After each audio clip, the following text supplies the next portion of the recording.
Time's up, Admiral. Here it comes.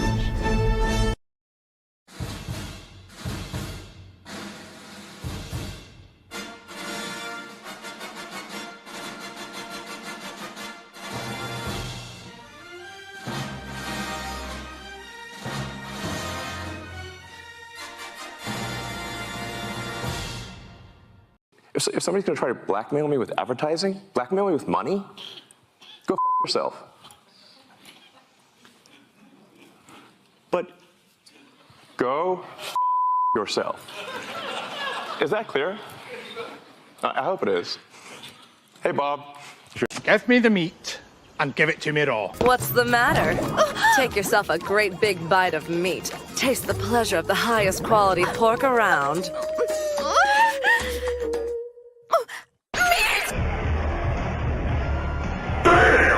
When Frodo destroyed the seventh Horcrux of Sauron in the Battle of Stalingrad, I literally cried.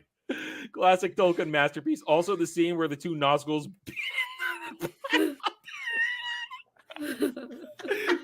fuck out of them.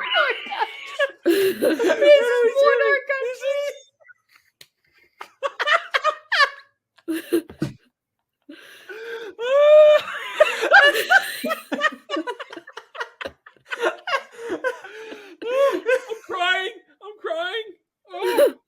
Oh, that was beautiful. The Shadow Rider, that gets a thumbs up. That was beautiful. I don't normally thumb up things like that. That's beautiful. It's Mordor country, man. Killed. Wait, you guys all have mobile phones, right? I just use it to look at the weather and make a phone call. Is weather what you call the hub? I have a computer for that. I don't jerk off on my phone. But we're told that we don't like any of this because we're misogynists. We just don't like this stuff because we're women. And the only reason we're unhappy about the Rey movie coming out, because, guys, did you hear the Rey movie was canceled and uncanceled? Did you hear that? Dre, you heard that too, right? I did hear it. Wait, I did hear it. What did I do? You said because we're women. We hate it because we're women. Okay. I said it. All right.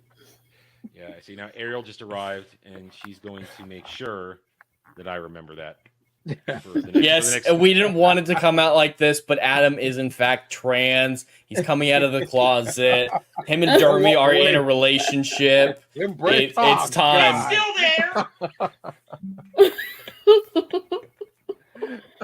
It's still there. I didn't say that. Well, you can still have it, but still identify as a woman. And then one day it happen, Adam. You let the reach around happen. I don't know why I put that analogy out. I'm trying to get around that one and looking at the time so I can come back and clip it later. We want to enjoy what we're looking at. We don't want sores and fat whores. Liar! No. Let me be as clear as I can. Ain't no colors in Scandinavia. Game over, man. It's game over. Hail and howdy, everybody. Welcome back to the round table, where that kind of shit happens a lot because we are unfiltered, we are unfettered, and we come to you with all the best intentions, even though sometimes it does blow up in our faces. I am Adam, the Renaissance Nerd, and I'm joined by two fine fellows here. We are clearly shorthanded today because Dragon Lady is off watching Dune 2, so she can't actually participate in the discussion. She'll share her thoughts next weekend, I'm sure. She'll be welcome to. Other than that, let's say hi and let's get started, because this could be this going to be a gritty one today. It's going to be a gritty one. A lot of truths, at least from my perspective, are going to be spoken, and some may not want to hear it. But you've been asking for me to say this for 2 years, so you're going to get it. But first of all, Jed, as always, it's like I never see you. I know. It's insane how little we see each other these days. But it was great to see some of those old clips back. Like, this is Mordor country. That was so long ago. I didn't even have long hair yet at that time. It was weird. And I'm glad you clipped out that weather one. That was pretty funny. But I am in a great mood, ready to get into this, because last night I finished the first draft of my new book. So I'm I'm excited. I'm starting to talk to agents high- and the publishers. high is Oh there, yeah, man. the publishers. That the high is absolutely here. And even tweets that I just saw during the intro, actually, that was comparing The Witcher to Dune and saying The Witcher was a ripoff of Dune, couldn't quite dampen my spirits. Yeah. And it was fundamentally inaccurate. Yeah, they said they said a bunch of women designed Ciri's superpowers like a bunch of women designed Paul's superpowers. I'm like, Oh no. No. That's how they yes. were saying it was a ripoff of Dune. It's a bunch Yes. of women made a chosen one's powers, and they spent time wandering They in the didn't make desert. his powers. Did the Bene Gesserit develop the weirding way and all their physical changes brought on by the spice? Yes. Was Paul trained in those ways? Yes. But that's it. Training and giving is another thing. He actually trained to have those powers, and not anybody can just develop those powers. You have to have the ability to do it. There's a lot that goes into having Bene Gesserit powers, and the thing is, he was, and I'll say it, he was an imperfect Kwisatz Haderach, and that's a thing. But that's why he was able to do it, because he was literally bred to be that. Although a little too soon. Yeah, and it wasn't women who gave Ciri her powers or genetically manipulated bloodlines. It's just her bloodline. It's who she is. I mean, there was some breeding programs off in Tyrnalia in the world of the Ein El by Oberon and his with his daughter, but that was Oberon running those. That is a man running it, and a kingdom of elves running it. Then when it got to Earth, it just kind of like sort of happened, and then Philippa like pieced the lineage back together, but she didn't like dictate the breeding program. It's ridiculous. It's retarded, and it's reaching. And you know what? It's goddamn tourists, goddamn fake fans, who are literally right now. I hate them more than I hate the pure stan right now, because the pure stan is just, oh my god, this is awesome, and you're a racist and a bigot. No, the fake fan and the tourist, they try to talk like they actually know what the fuck is going on and pretend to be knowledgeable. And that pisses me off, because then they're trying to convince people that what they're saying is true, and a normie who is not educated or hasn't been around people who know the shit might fall for it. That pisses me off even more. Dre, does it piss you off? Oh yeah, yeah, hot, most definitely. You're a little hot. You're a little hot on the mic there. Oh, A little hot. hang on. Just a smidgen. Just a smidgen. Is that better? Better now? A little bit. Yeah. How are you? I'm good. I'm good. I'm good. Now you're good. There we go. Okay, it's better. Okay, there we go. All right, cool. Thank you. I'm good. I've had a good week. But yeah, I agree with you guys. 110%. I rather deal with people that don't know what they're talking about and are humble enough to accept that, other than people that believe that what they're saying is gospel and they know nothing. So yes, I agree with that 110%. Yeah, absolutely. Yeah. So, are you ready for what's going to happen today, Dre? Are you ready? I'm ready. Ready? Did you Wait, see Dune? wait a minute. Wait, what's about to happen? What's happening? I'm gonna shit on Dune. Are you ready for this? And I'm gonna shit on it this with ought to him. be interesting. Have you seen it? Did you see it? No. So I had no plans on seeing it, Adam. So by all means, go Billy Berserk. Yeah. Well, so obviously, you look at the titles of the guy. We are going to give our reactions, discussion of Dune 2. Dre didn't see it, but Dre, feel free to ask questions along the way. Sure. Because like I'm familiar with the source material. Okay. All right. That's great. My brother is a huge Dune guy. I was not. Has he seen the movie? I believe he has. We're going to talk about it later on tonight. Anyway, all right, then I want to know what he thought. As a book nerd like myself, I am now very interested to know his thoughts on this. Yes, I'm actually interested in his thoughts as well, because I really don't have a dog in the fight. So this is going to be interesting. We are, as you can see, we're going to talk Dune 2 reactions. We're going to do that a little bit later. Let's make sure everybody kind of rolls in, have the highest, everybody comfortable, ready to go. We got some other things to talk about first, but then we're going to devote the remainder of the show to the Dune 2 discussion, which will be very spoiler heavy, both for the movies and maybe a little bit down the line for other plot lines, because that's the only way I can get my points across. So you will have multiple warnings. If you haven't seen it, then check back in later. And since we have permission from Dre to spoil away, we're going to go for it. Other than that, we will be talking the utter collapse of the image of Sweet Baby Ink, and it could not be sweeter. See, Dre, now I know you're ready for that one. I've had a good Friday. I had a good Friday. Yes, yes. The collapse of Sweet Baby Inc., and they brought it upon themselves. And I showed it in the intro because it made me smile on Friday. Rings of Power Season 2 window this summer. It's coming back, baby, which means this is Mordor Country will return in the summertime. Were you with us yet, Dre, when we did those streams? I was there. I was there, but I wasn't on the. Yeah. I went nothing to do with Rings of Power. Yeah. Because, first of all, I as always have a lot of respect for Tolkien's work. I have a lot of respect for the fan base. It's just not one of my things. But I definitely was sitting there idly by during the Mordor Country segments and jumping in and asking mindless questions. We're excited. I know you're fired up. Because I know you are. We love doing that show. It is a lot of fun. When it happens, we could tell you now, Jed and I have already talked about this. It will be, as we did last time, when Rings of Power Season 2 starts, it will be taking over the Saturday Night Drive-In slot for the duration of the season because we can't fit it in anywhere else. It's the only place we can put it, and we're both fine with it because we have a lot of fun. And the panels will be great. We're going to do what we did last year. We're going to pick it apart. We're going to roast it.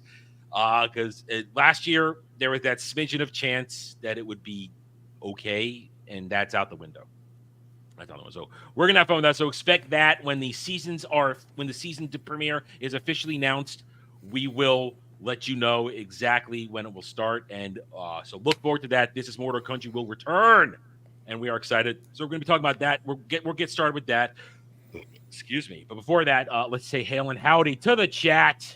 Hail and howdy. Algrim the Strong, good sir, Algrim the Strong, one of my mods, one of my regulars, alongside Legatus Legionus, always here to keep the peace, to mock me, to troll me, to make sure I stay on the straight and narrow, because sometimes I need a little pushing. Huzzah to you, son of Joxer, how you doing? Son of Joxer, who joined us on Mordor Country last season, so he may join us again. The invitation is out there, my friend. Good afternoon, Kale, how are you?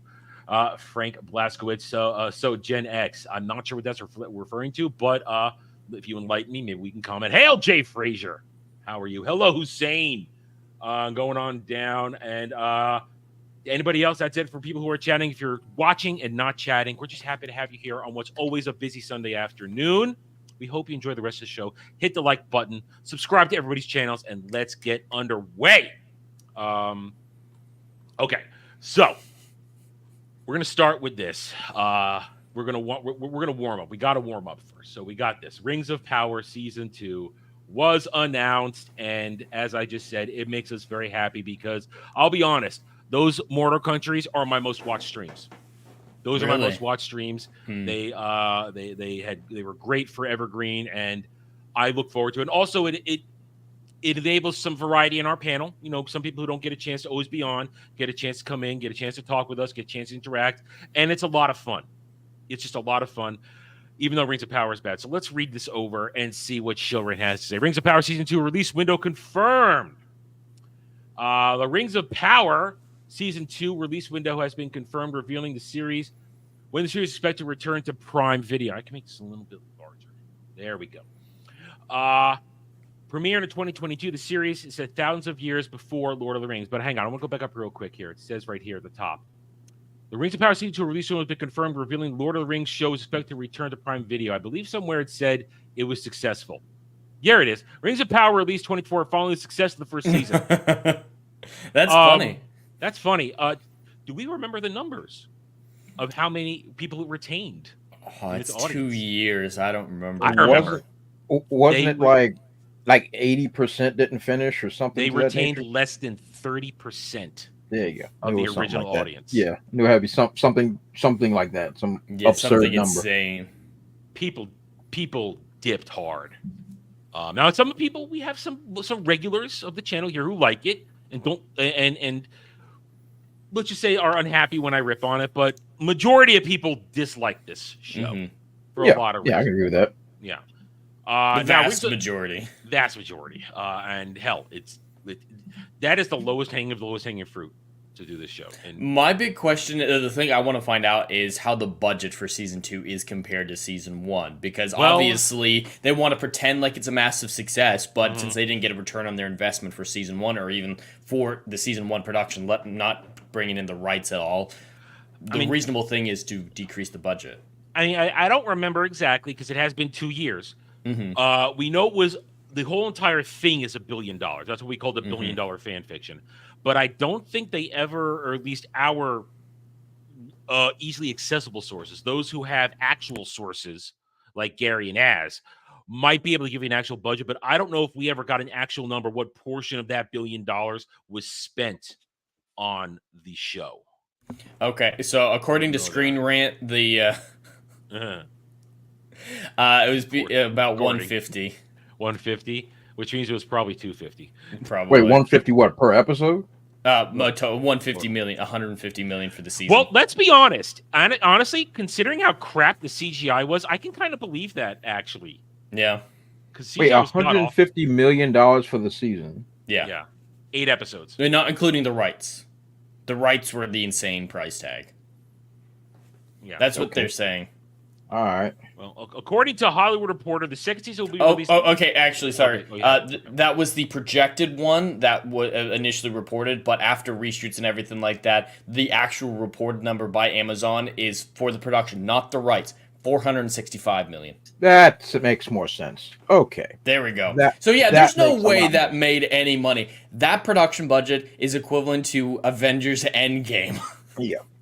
And you think about it like this: it was out on Prime Video. You're not exactly bringing in subscribers. No. Because remember, the thing about Amazon Prime is it's an incentive that you get after you've already got your free shipping. Everybody gets Prime for free shipping. Not me. I'm the asshole who will spend $35 just to get free shipping. I'm that asshole. But everybody else generally gets Prime for the free shipping. And I was like, I have access to Prime Video. Okay. No one's actively seeking it out. It's not something that was made to bring in subscriptions. Therefore, it was not made to make money. No, not at all. And we have to always remember that Amazon is not Disney. Amazon is not a entertainment company first. It's a store. It's a wholesale store. Yeah. Yeah, it's a store. Like their Amazon video is literally just, hey, we have money and we're bored, and let's just do something. Basically. They're making billions of dollars a day in their products that are being sold. Yeah. They don't give a crap about Rings of Power or any of these other it explains to the people they put in charge of it. Jennifer Salke. She knows nothing. She's an idiot. She's married to Rafe Judkins, who's destroyed Wheel of Time. The people they put in charge of these projects are the worst of the worst, who are jealous of actual creatives, and then they go in and they rip it apart because they think, I could do it better. Yeah, so but Amazon is literally the only company who can actually afford to do that. Apple can afford to. I mean, Apple too. But once again, who even watches Apple TV? Nobody watches Apple TV. You know what I'm saying? Like nobody. Zero people are watching Apple even the movies that they're making for release in the theaters are garbage. Like Argyle is terrible. Wait, that was done by Apple? Yeah, that was an Apple Studios production. Yeah. See? Who cares? The other big one was Killers of the Flower Moon that was critically acclaimed, but nobody watched. I don't care about a bunch of old men who are long past their prime as actors doing this stuff, and especially I refuse to watch Robert De Niro movies. I keep one Robert De Niro movie on my shelf. That's because he's a part of Godfather 2. He's not actually the reason I watch Godfather 2. That's it. I don't have any other Robert De Niro movie shelf. He's one of those artists I will not separate the art from. And frankly, I don't need most of his movies. I don't. I really don't. Listen, people love Goodfellas. I've seen it enough times in my life. I never need to see it again. Yeah. So I can live All with right. Had a $200 million budget? Killers of the Flower Moon had a $200 million budget? Yep. Oh my God. Adam, I think I know what movie I'm going to pick for my next one. Oh. Okay, and I have decided on mine. Goodfellas. Fuck you. I'm kidding. Well, I wouldn't have to watch it. I've seen it enough times. I wouldn't have to watch it. I can go off memory on that. I'm not going to do that to you. Yeah. Hussein, I didn't like Heat. I think Heat is overrated. I think Heat is an overrated movie. I don't like it. I didn't like it when I saw it. They made this big deal. Pacino and De Niro on the screen at the same time. And there's not even proof they're actually in the same room when the scene is shot in the diner. Because you always see the back of their heads. That's still a thing. Were they actually in the same room? Were they actually on set together? Because otherwise they're never in the same shot side by side. So I never liked Heat. I never liked it. And I think Val Kilmer was widely underused in it. It was too big a movie. So yeah, I That's never right. liked Val it. Kilmer was in that. Yeah, he's the only guy that survives at the end. Everybody else That's dies. right. Yeah, he gets away. Anyway, so let's keep going. Rings of Power season 2. According to Hollywood Reporter, the second season will be released this year in 2024. The news is confirmed as part of a large report about Rings of Power showrunners Patrick Maine, JD Payne. We call them the Bobbsey twins because they share a brain. I can't believe they came back. Well, I believe the rumors were that they've had their powers drastically reduced. That is the rumor. But that's about as reliable as Kathleen Kennedy's been fired. Yeah. Well, they weren't. Well, we know for a fact that they were not allowed on the set during the strike as the show was being finished. No, so that's true because they're writers. They weren't there, and the show was able to continue without them. So, what point do they serve? Frankly, that might have made it slightly better if they weren't there. Maybe they're morons. So it says release window, and as Jay Fraser points out, House of the Dragon is in June, July. I wouldn't be surprised if they drop it July, August. Well, it's so weird to see in this direction because before Rings of Power was announced long before House of the Dragon, House of the Dragon chose to release near it for the competition, and they knew that they were better, obviously, and they were. I do believe House of the Dragon is way overrated, but it was good and definitely better than Rings of Power. But it seems like this time, we've known the House of the Dragon release window for about 6 months now. Like, it's been set for a while. I think so. And Rings of Power is retroactively coming up to do the same thing House of the Dragon did. It is not in a position to do that. But here's the thing. House of the Dragon had already marketing going on before that. Where's the marketing for Rings of Power Season 2? No trailer for that yet. We already have some images and some trailers for House of the Dragon, but we've got nothing for Rings of Power. Yeah, and I am prepared to do Hot D Season 2 because the chat has requested, my subscribers have requested it of me because they want my... As Dre put it, I have no horse in this race. I make this like Germ as an author, but I have no horse in this race. I don't care whether Hot D is successful or not, but I am going to watch it because I will just give you the, okay, this is how I feel about this. It'll actually be pretty interesting review because you guys who watch my One Corner reviews know I'm usually reviewing things that I have some stake in, some passion for. I have zero passion for Hot D. And you could definitely clip that. I have zero passion for Hot D.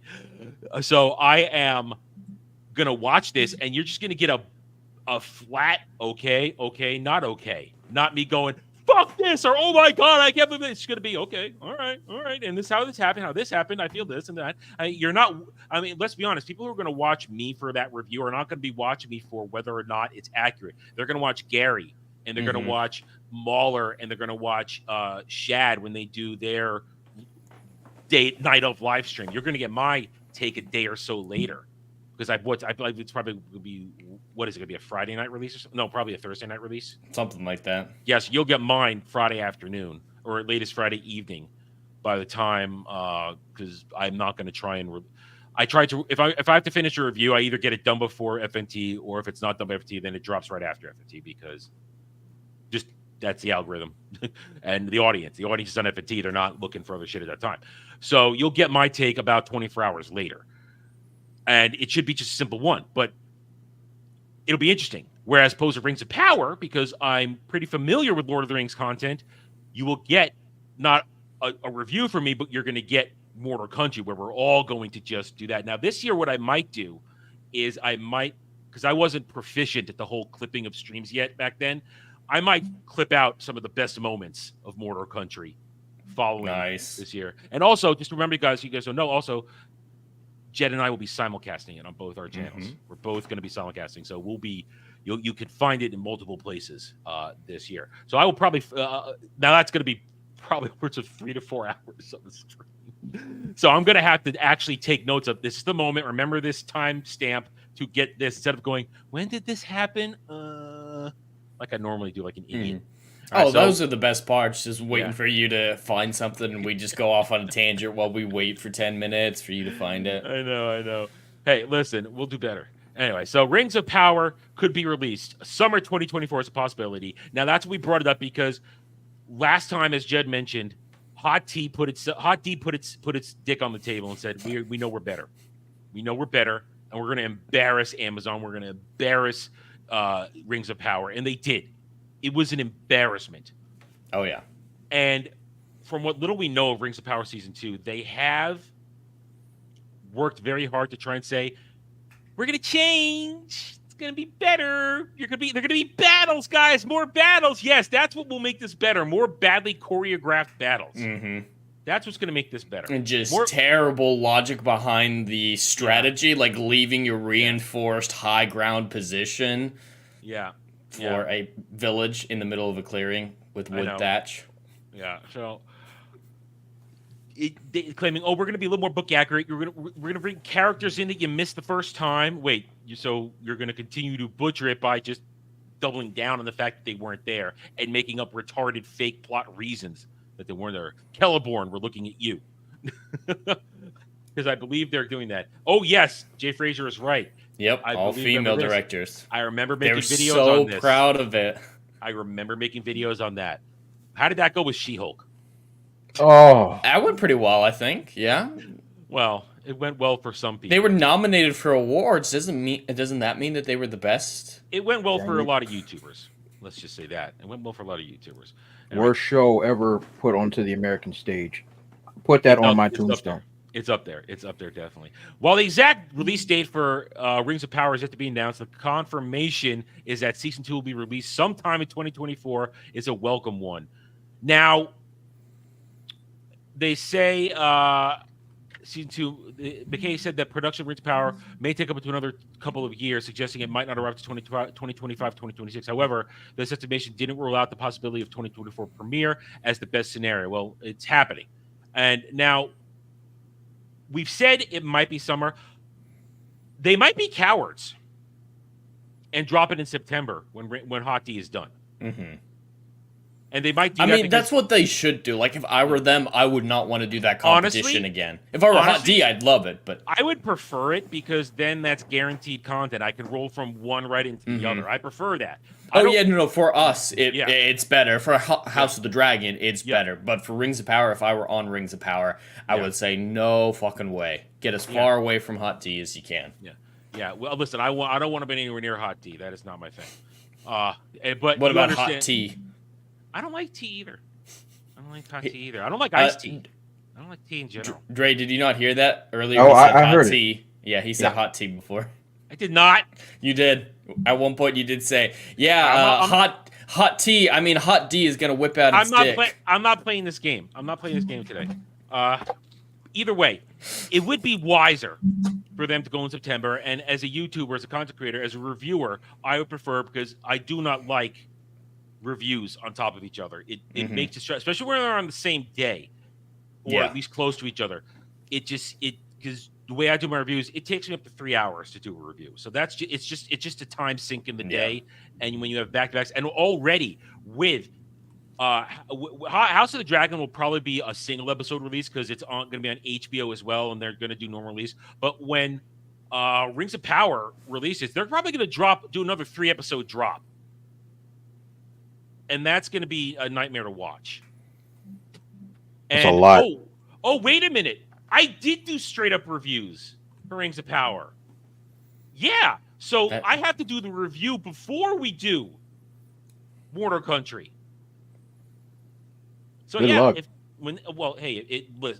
Last time that 3-episode one did break my brain a little bit.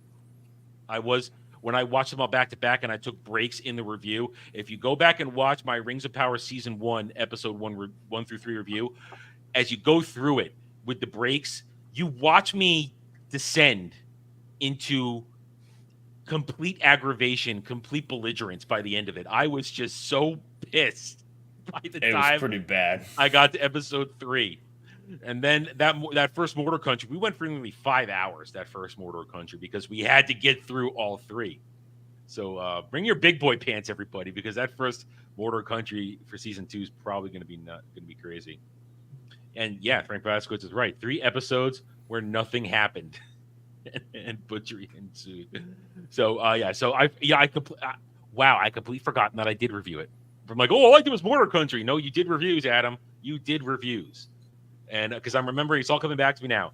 I remember when we got to, I think it was episode 5, everybody without any communication made the thumbnail of the horse riding scene and the face. Mm-hmm. It was just the psychic link of all YouTube reviewers knew exactly that was the thumbnail to put on your review.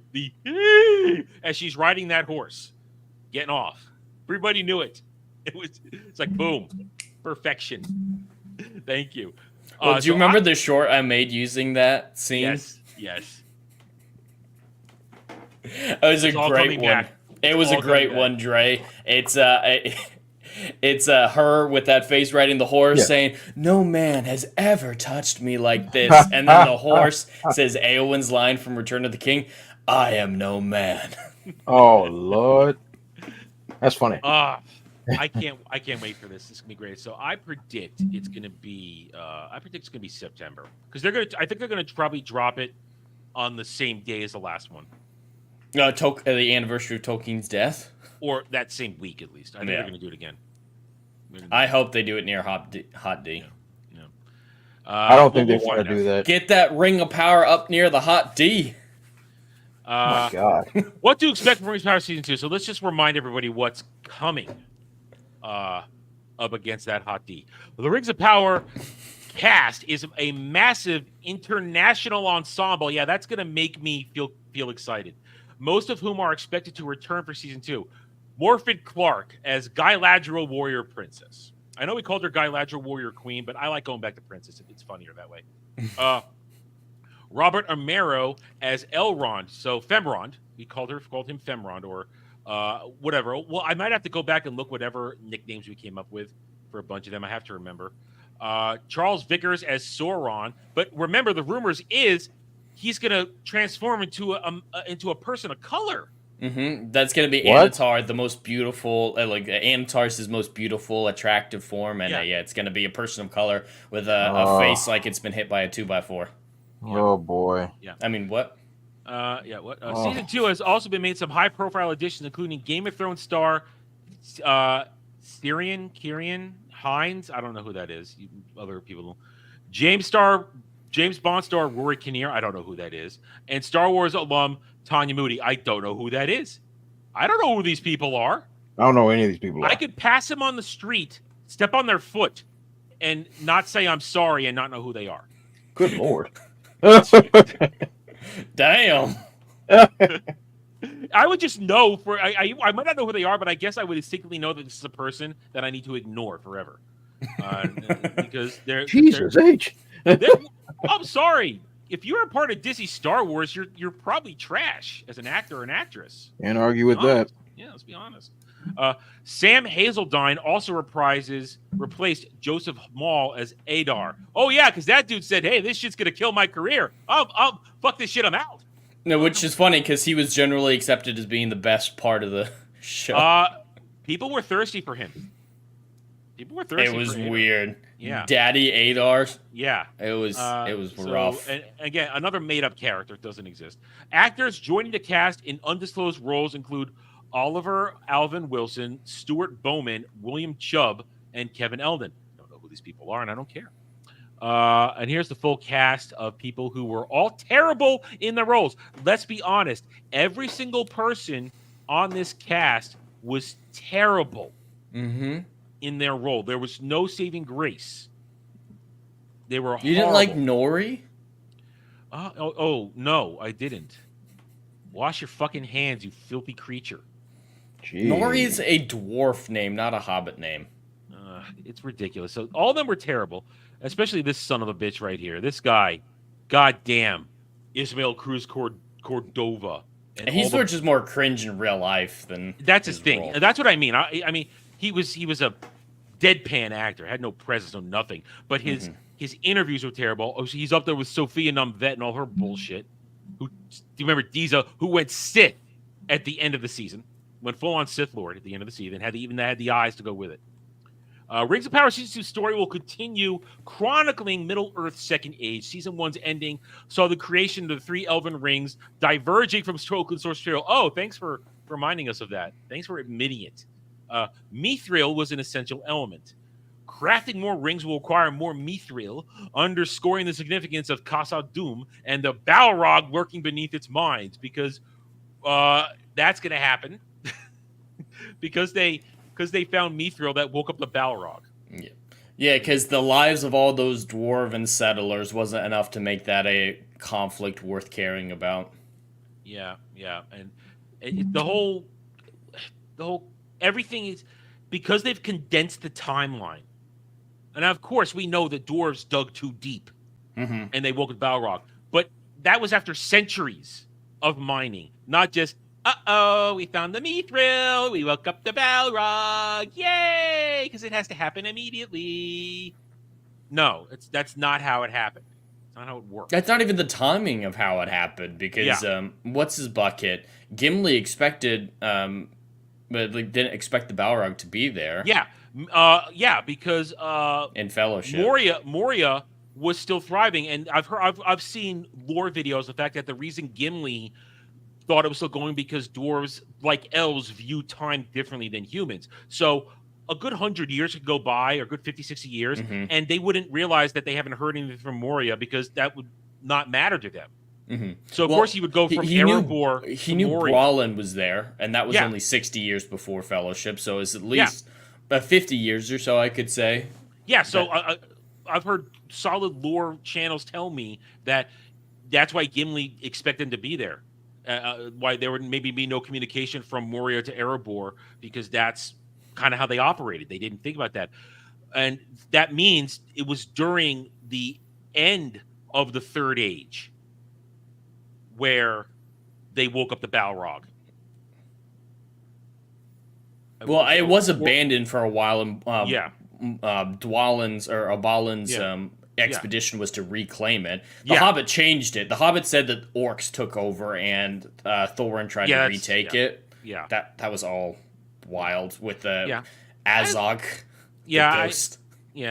I listen. I like the Hobbit trilogy for what it is. I enjoy it for what it is. I know it's horribly inaccurate, but I still enjoy it for what it is. I'm willing to say that. I fix its frame rate, and I will forgive a lot of it. It hurts my eyes. Hey, I only watch it in regular Blu-ray. I don't watch it in 4K, so it doesn't. I could take it. But either way, but the whole fall of Moria, the fall of Khazad Dûm, doesn't happen in the Second Age. It rolls in. It happens in the Third Age, if my timeline is correct on that, because we know that it's been recorded that it was fall. Others have been able to record it that they dug too deep. So it's all it is a mess.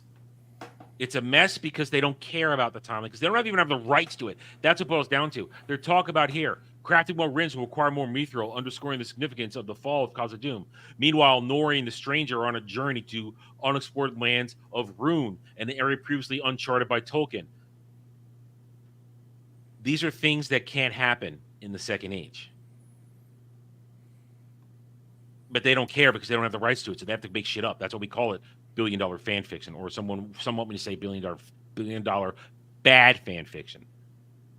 Most importantly, Sauron will surely take command of Mordor and its orcs in Lord of the Rings of Power. Yeah, Mordor, which was created by a grungy old man using a dagger key into a dam to cause water to travel light speed across the land. Uphill, and then somehow go back, retain its momentum to go into a volcano to create a steam explosion, which wouldn't have actually worked like that because there was a big enough vent for it to vent the combustion that happened. But no, that made Mount Doom erupt and create the cloud cover of Mordor and create a pyroclastic blast that should have wiped out everybody there. But no, Galadriel just stood there and took it in the face. Well, everyone did. I mean, Muriel had her eyes burnt out a little, but pyroclastic flows melt people. It wasn't even that. She had her eye. She got blinded by sparks from a door frame. That's right. I blocked that memory. I can't see. Yeah, no, they're all melted. Yeah, they're all just those black husk people from Pompeii. And then Isildur is somehow going to be alive, but no, there's no tension with him being dead. He's Isildur. He has to live to, Unless throw they the make ring. his sister the one who doesn't Big Tits McGee left the show. Oh yeah, did she? Oh yeah. So the two best parts of the show left. Listen, that makes me sad. That chick had a rack on her. We spent time, and we had Lady Balefire with us, so we had permission to spend time ogling her boobs. We had female representation on the panel. We were allowed to. I mean, take she our was time. doing it as much Yes, as anyone I know. else. Listen, the chick who played, and remember when we went over those on this show, we went over those interviews where she was wearing that plunging dress neckline, and the dude sitting next to her is doing his best not to look at her massive. Oh, she knows what she has, and she wants knew to be what she seen. was doing. She kept leaning forward, showing them off. That was great. She knows exactly what she was doing. And I'm going to miss her. Hopefully she goes on to do bigger and better things where she could show off her bigger and better things. Because I would like to see that. I would. Because I like boobs. Boobs are good. What? All right, that's No it. way. All right, that's the end of it. So, all right, this is for Amazon, it's a disaster waiting to happen. For us, this is YouTube gold. We're going to have a lot of fun with this. You going to join us this time, Dre? Come Nope. on. Yes. Not even for one episode. You did Echo. You can handle this. Don't you say that. Don't You you did dare She-Hulk. say You that. can handle this. One episode. I've watched so much garbage. I've watched so much garbage. I would like to see him watch a random episode in season 2 Okay, and see fine. if he's less confused than us. Fine. I will watch a random episode. Well, all right. season. Let's say. Hopefully, the schedules line up. We can move it. We'll say episode 5. That'll be smack dab in the middle of the season. Okay. Sure. Why not? Let's shoot Yeah. for that. For season 1, the one I would want him to watch is the battle that Ishmael Cordova goes through. You know, when they leave the tower and go to the village. When he fights the orc that everybody got thirsty over. Everybody got thirsty over that orc that was beating the crap out of him. Weirdos. Oh yeah, they're like tweets like, "Oh yeah, penetrate him, Daddy, with the knife that he was about to stab the elf with." And then at the end of it, Oh. when he stabs him, he gets orc blood all over his face, and it's a complete facial. Yeah, and people were like, "Oh yeah, that orc got all over him. It was gross." It's true. It happened. These some freaks out here, man. It is. Yes. Listen, these people made Raylos look normal. Good Lord Almighty. Yeah. They were coping hard. So hail and howdy, everybody who's been coming in while we were chatting. Hit the like button. We still got more show for you. That was the warm up. Coming in, huh? Yeah, coming in with that hot D. Here's the second warm up now. Yeah, I'm gonna make you guys cringe all the time. Dracula is not here right now, so I can be even worse. Like I'm not worse when she's here. I mean, really, I'm just as bad. Hey, I gotta say I'm brand.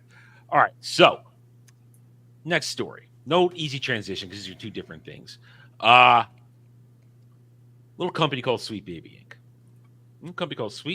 Inc. Who in the past, I would say, let's see, June, July, August, September, October, November, December, January, February. Wow, it's actually been 10 months because we're in March now. In March. And Are we? Sweet Baby Inc. Yeah, we're in March. Sort We're of. March. We're March. It's March. I think it's March. Yeah, it's March. They came to really be known. There had been whispers, but they were really came to the front during Spider-Man 2 for the PS5. Agreed. That is when the complete story on Sweet Baby Inc. began because they were so prominent and because people were rightfully so pissed off of what happened in Spider-Man 2 with Miles Morales. And then the books got opened and the deep diving began. Now, I've done on my channel sparse coverage. Others were doing in-depth coverage. At the time, I was doing other reviews, so I was delegating my time, and I missed the initial train. So I left it to our panel here to discuss it here and there. And I've touched on it here and there, but this week, like many others, it was too good not to jump on it with the fact that Sweet Baby Inc. is getting what they deserve. And it started with this, where a Steam curator, a Steam app, somebody went on and said, I'm going to make a list where you find people. I'm going to make a list so you can know what games on Steam Sweet Baby Inc. took part in. Now, some of these we already knew because we've done on this show and other streams, we've done deep dives on their website. We've looked at it. We've seen the list. It included God of War. That explained Angrboda. That was the disappointing one to me. But now it does explain Angrboda. Explains Angrboda. Like 2 years ago when I first did that video and some people jumped on me, oh, it doesn't matter. Well, now it does matter. It does matter. It makes all the sense in the world. We see Spider-Man 2. We understand why they made Miles Morales a PS5 launch title instead of a DLC for Spider-Man 1. Now we know why. Because he's the new main character going forward. Because and we know why the deaf girlfriend graffiti artist side quests were in there. Sweet Baby Inc. said you have to have him as your main character. So we know that that's all that'll happen. And the other lists on there. Most recently, Suicide Squad kills the Justice League. We know all this stuff. So this guy puts him up there, and he includes a bunch of other things. So it's a big thing. But Dre, you covered it this week. What happened shortly after? This joint absolutely exploded, and I am so happy that it did, because especially Friday things got completely out of control, and I was all here for it because I was just simply trying to do an article on freaking Mary Sue and how Mary Sue needed to go away finally. But good Lord, the Sweet Baby stuff started coming through, and when that curator made that listing, my goodness, the eyes of so many people were opened immediately. Because I covered Sweet Baby about a month ago. I made a video on Sweet Baby, and now it's getting even more traction than it did when I dropped it before. And because now that we can actually put a face to the crimes, that's essentially what's happened now. Yeah, these are war crimes. Yeah. We can put a face to the crimes, because because I think it's between the years of 2021 and now is when Sweet Baby Inc. has been active.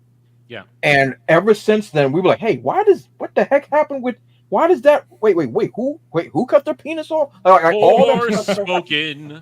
Yeah, exactly. All this stuff started happening, and everybody in the gaming community, as usual, was dazed and confused because we just want to have fun. We just want to pop our game in. If there's one thing that we want nothing to do with as a gaming community is politics above everything else. These are individuals that have lived their lives in a lot of cases, seclusion and isolation, because that's our escapism is our video games. Yes. And now you've went and sodomized it in front of us, and a lot of us were very confused on who was doing the sodomy. Now it's in the forefront. I made a review, an article on this about a month ago about Sweet Baby Inc. and how they are a cancer that needs to be cut out. Some people had some things to say to me, blah, blah, blah. This Friday, I made a post on Twitter, which I've never gotten this much traction on Twitter before in my lifetime. All types of traction coming in of all these other gamers. They're like, thank God somebody has exposed these bastards, because they need to go. They are a cancer. They need to be erased. And this curator, God bless this individual, because this man has put the face to the murders. And now that everybody is aware of this, now Sweet Baby is upset because someone is exposing them. I'm sorry. Old school cancel culture. They're let's make a hate mob. Problem is, it ain't going to work anymore. Exactly. It's not going to work anymore. But this is my problem with this. Now, usually when you have the crazy leftists or feminists, they're like, blah, blah, blah.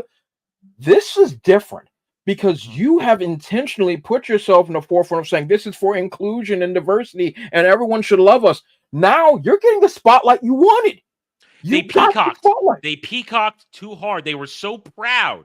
Even right here, one of these guys who was part of this, which one is it? Chris Kindred says, this guy says, "Oh, you should be. You're being mean to people who are woke people. Don't be mean to woke people. You motherfucker. You assholes are the ones who started this shit. Yep. You invaded each and every one of our spaces. Exactly. You changed the things that we have spent decades, time, and money on. Our love, our passion, changing it to suit your ideology. They're saying we're being attacked by ideologically motivated people. You're the ones who made this ideologically motivated. You started it. We are simply responding in kind with force now. We're not playing by your rules. We're playing as dirty as you are. I say this all the time. We have no time to have moral high ground Nope, with these people. not anymore. We have no time to say, "Oh, I'm going to do this the right way." I'm not going to. No, get in the mud. Yep.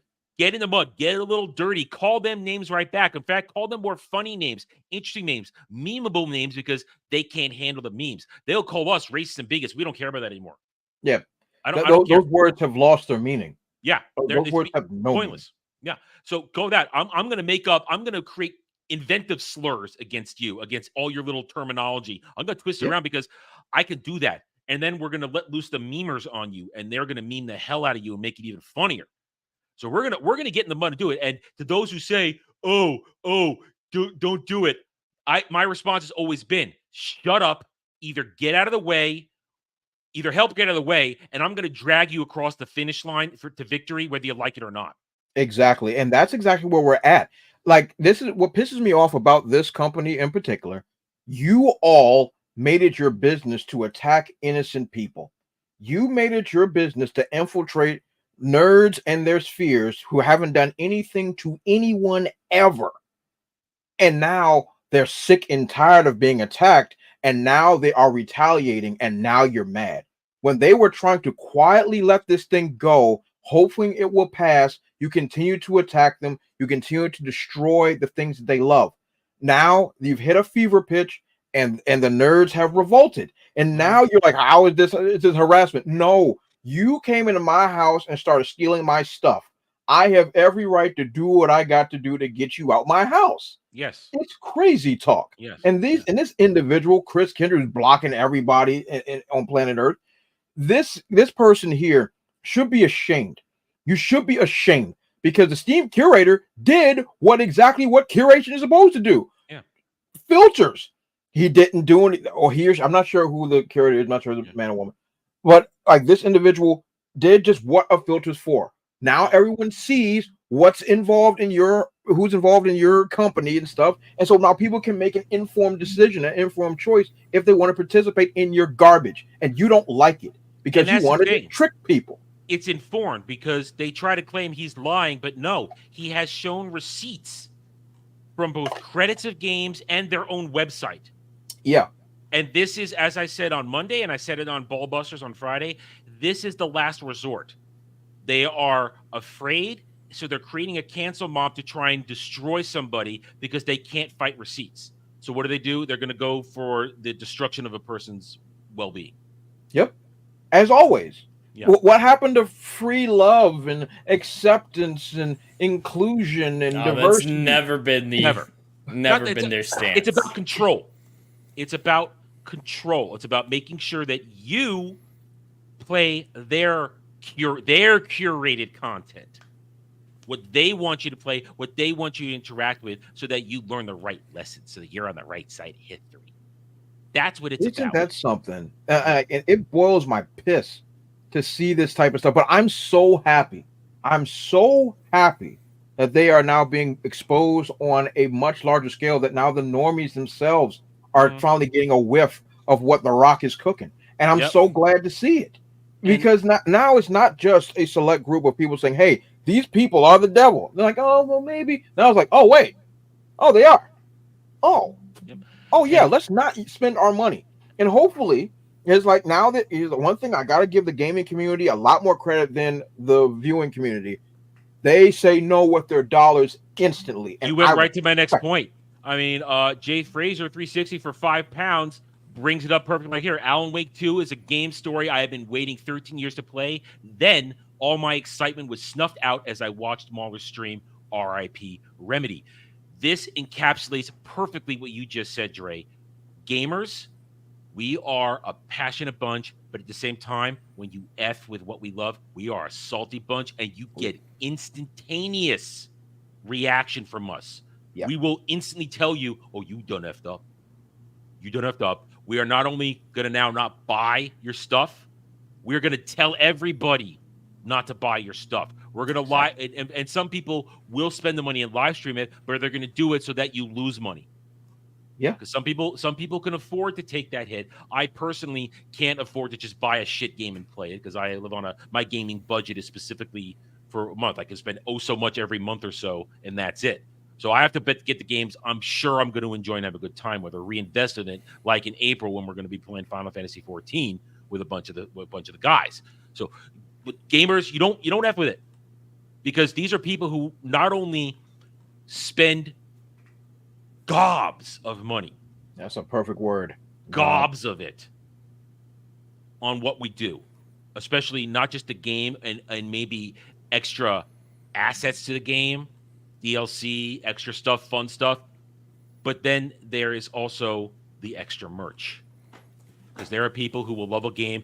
They'll build a shrine with merch to it. They'll buy everything under the sun they can get their hands on, like anybody. And then there's also the time. Time is money. We invest our time, especially if it's an MMO, because a lot of times they're pay to play. Thousands of hours invested into something. If it's a long-term game or a franchise, hundreds of hours is something smaller, but you get my drift. Gamers put their time in there. And then to get something like Alan Wake 2, which is pretty well documented what they did to that game, you destroyed it. And for me, it was Spider-Man 2. I waited 19, 20, 21, 22, 23, 5 years. That's not as long as 13 years for Alan Wake 2, but 5 years for Spider-Man 2, waiting for a story, because I loved 1 so much. It was such a great adaptation of the material. It paid so much respect and homage to what was Spider-Man. And with watching the other Spider-Man franchise adaptations collapse around me, I thought, I can still enjoy this game. Nope, not anymore, thanks to Sweet Baby Inc. Oh, you should have played the Miles Morales game. That would be the point where no one played knew that. There was no hope. No, Zero people played that game. I got gifted it for free recently, and the person was just begging me to play it. So I'm like, all right, I'll start it just to have you shut up. Yeah. I couldn't get through a couple hours. Yeah, I know ridiculous. One, I didn't have a PS5 yet, so I didn't. I have it on PS4. Miles Morales. Yeah. So all right. So you get that. Thank you, Jay Fraser, for the £5. But you guys understand that gamers are not going to take this line down, and we get pissed off when you screw with something we look forward to. Right now, yesterday, I didn't make a video on it, but they announced Dragon Age Rise of the Dread Wolf, Dragon Age 4. It's dropping this year. It will happen this year. I am scared to death. I want nothing more for that game to be good. But as Samuel and I were talking about this on Mellow Mondays just last week, we know the reality. This game has been through development hell. Multiple directors, multiple content runners, multiple this and that, many of them at the beginning massively woke assholes.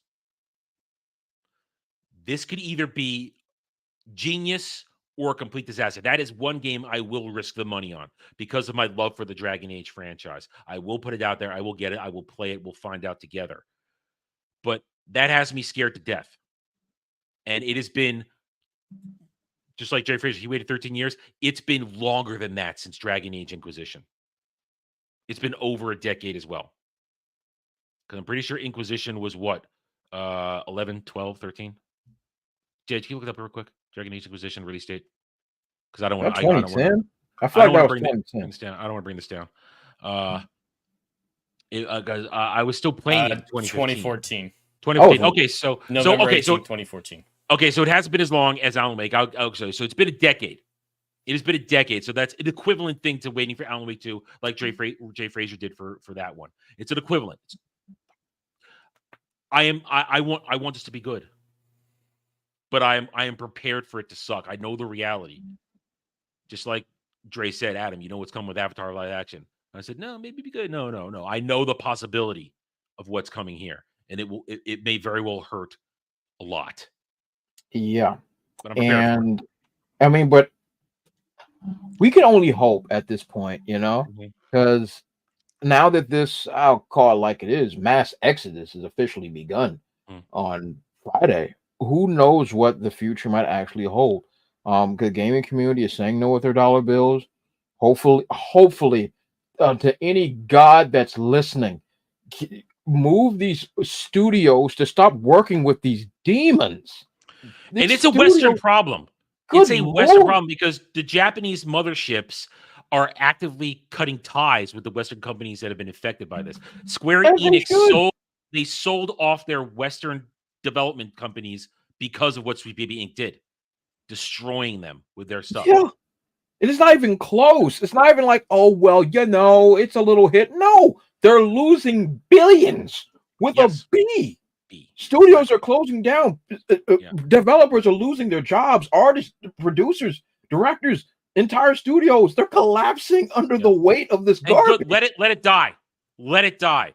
I'm happy to let the motherships in Japan just continue to do what they do and eventually localize something. And we know how localizing goes now. They're hip to the game. What's Yep. going on with localization? They'll say, "Fine, fuck it, we'll just do AI scripts. We'll just do AI scripts. Why We don't not? need you." Why not? I wouldn't want my Then stuff just hire the localized. actors. Just hire the actors. That's all you got to do. Yeah. Hire the actors and pay them. All you got to do. Now going back to Dragon Age 4, Rise of the Dreadwolf, I don't see Sweet Baby linked to this one. I haven't seen any evidence of that. So that's at least one glimmer of hope. So officially, the last game that Sweet Baby Inc. was contracted to work on was Suicide Squad. Officially. Yeah. That's what's listed here. Yeah. So, and that was maybe the biggest bomb I have seen since Hiroshima. More people. We saw they brought up the numbers on Ballbuster. More people, the peak people playing Suicide Squad Kill the Justice League was 13,000, just over 13,000. More people are subscribed to this curation thing than have played Suicide Squad Peak on Steam. Yeah. Now, of course, that's not counting PS5 and Xbox and all that kind of stuff, but that just shows you. No, it shows you where it is. A brand new AAA live service game that's been reported, worked on for 9 years, which I know is a lie, but worked on for 9 years, got nobody playing it off jump. That's crazy talk. I've never seen anything like that before in my life. I've never seen that before. And from Rocksteady, this is Rocksteady, arguably one of the greatest, most inventive studios of our time. Nothing. More people are going back and playing Arkham Knight. Arkham Knight has more congruent players. Yeah. It's great to see people going back to it now that it's fixed and seeing that it really is a really good game. And what does it mean for independent? It's Iron Age. Yeah. Now, Iron Age has reached gaming, where these small independent companies who are passionate about their projects have a chance to make a splash and become something bigger, become the next wave of AAA companies if they get the money and then reinvest it in themselves and stick to their values in making these games. So that's what's going to happen. We're looking at the next generation of AAA companies being born right now. At least that's my initial take on this. That's my hot take on that. Watch these guys, see what they put out, support them if you like their games. Some of these games are not my cup of tea, so of course I'm not going to spend the money on it. But if you like them, spend the money on it, support it, play it with your friends, talk it up, show the world what passionate game development looks like again, as opposed to these Western AAA companies who have basically sacrificed their souls on the altar of woke for nothing. Well, just look at the two biggest games of the last 6 months. They're not exactly independent creators, but they're definitely smaller outside the main big studio structure. That's Helldivers 2 and Palworld. They're both so far out of the corporate structure, the mainstream, that they're virtually Iron Age themselves, and they're just blowing away the competition without close seconds. It's mind-boggling to see how many people are playing both of those games and loving them, even though they're both technically, at least Palworld is technically still in its beta. I think Helldivers might still be in its beta too. It is. They're both still early access. Yeah, they're both still early access, and they're blowing away the competition. I like Palworld. Insane. I only stopped playing it because, and I saw Static in the chat. So Static, our good friend Static 2020, hosts a server for a bunch of us to play on. But the Palworld developers are putting more time into fixing single player than the multiplayer, especially the multiplayer on private servers. So it's real. Drake can attest to that. He was with us on some of that. It's janky. It's rough. It's rough. We're taking a break, and we'll come back to it eventually. We're all enjoying the game, but it's hard to play when it's like that. And Yeah, frankly, yeah. The stability at this point is not sustainable. But that notwithstanding, I'm enjoying myself when I play, yeah, and that's we had a good time, and we're looking yeah, forward to doing it some more. And also when they add more stuff to do.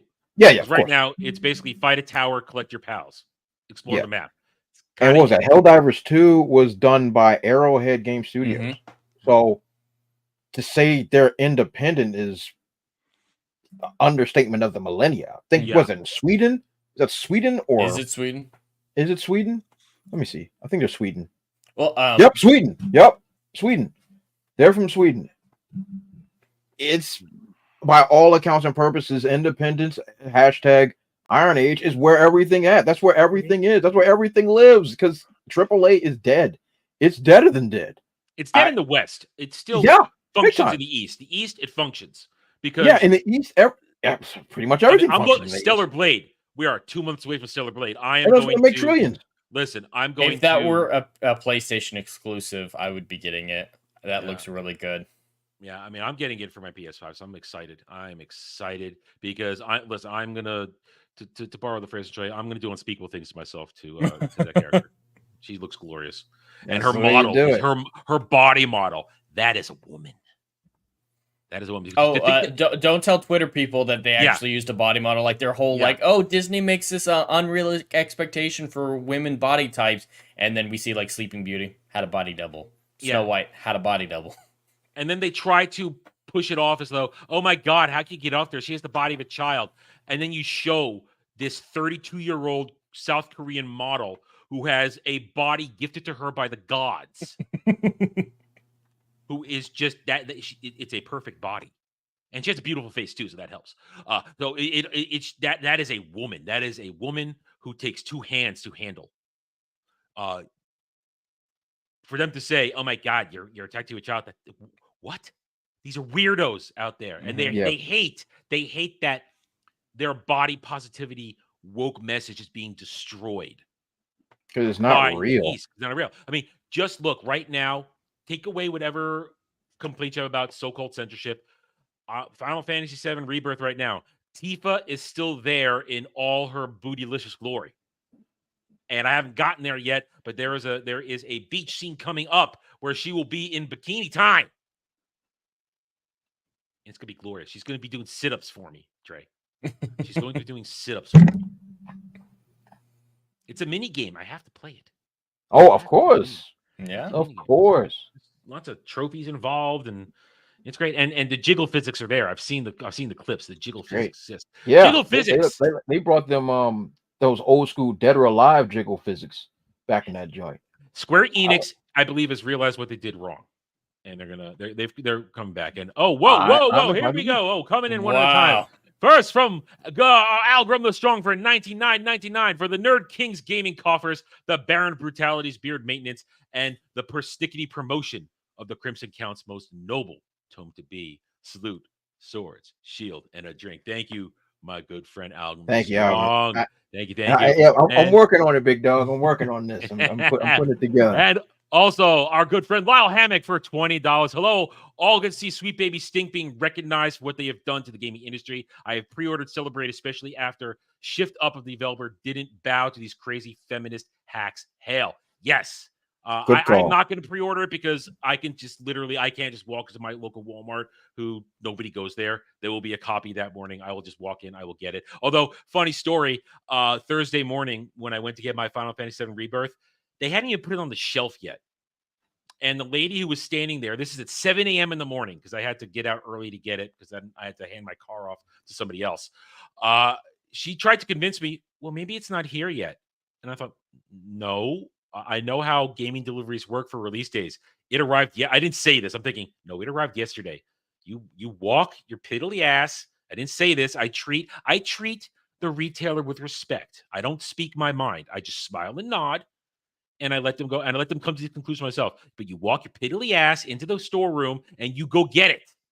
I am here for this. And she said, and after I explained to her, no, it came out today. I could have ordered it and had it delivered to my house, but I didn't want to spend the extra $15.